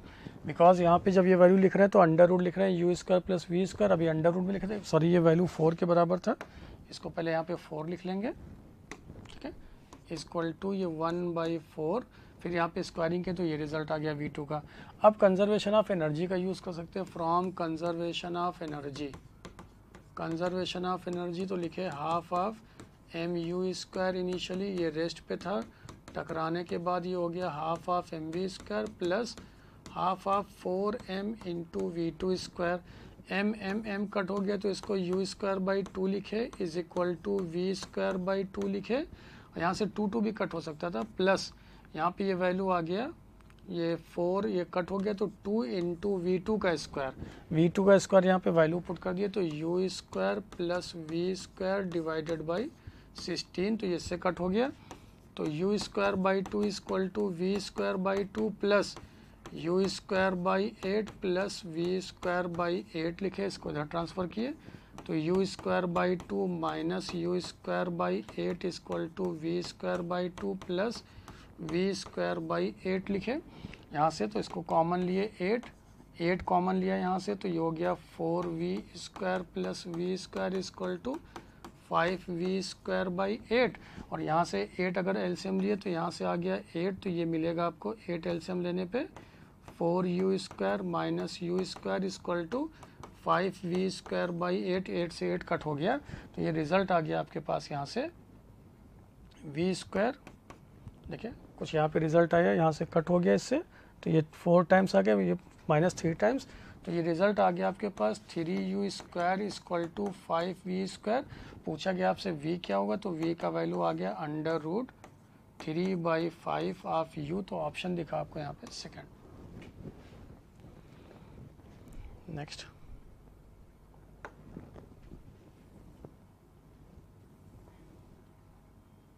Question number 44। A projectile is projected at 30 degree from the horizontal with initial velocity 60 meter per second. The velocity of the projectile at t is equal to 3 second from the start will be। देखिए सबसे पहले ये पता कर ले कि अगर किसी पार्टिकल को प्रोजेक्ट कर रहे हैं तो 3 सेकंड बाद वो पार्टिकल होगा कहाँ पे, जिसको प्रोजेक्ट कर रहे हैं हम लोग किस स्पीड से, 60 मीटर पर सेकंड की स्पीड से एट एन एंगल 30 डिग्री। अगर टाइम ऑफ फ्लाइट पता करें तो 2u sine theta divided by g, तो 2 लिखे, u का वैल्यू यहाँ पे 60 साइन 30 1/2 डिवाइडेड बाई 10, तो ये आ गया 6 सेकंड। 6 सेकंड में अगर यहाँ पे, तो इसका मतलब 3 सेकंड पे वो कहाँ होगा, just at the highest point जहाँ पे वर्टिकल कंपोनेंट वेलोसिटी का 0 तो इसके पास सिर्फ हॉरिजॉन्टल कंपोनेंट होगा जो कि होता है ux, that is u cos theta के बराबर। u की वैल्यू दे रखा है आपको यहाँ पे 60, cos थीटा यहाँ पे दे रखा है 30 डिग्री, cos 30 √3/2, तो यहाँ से आ गया 30 √3 मीटर पर सेकेंड, बिकॉज √3/2 तो इससे कट हो गया, तो ये आ गया 30 √3 मीटर पर सेकेंड। तो ऑप्शन दिखा आपको यहाँ पे 4।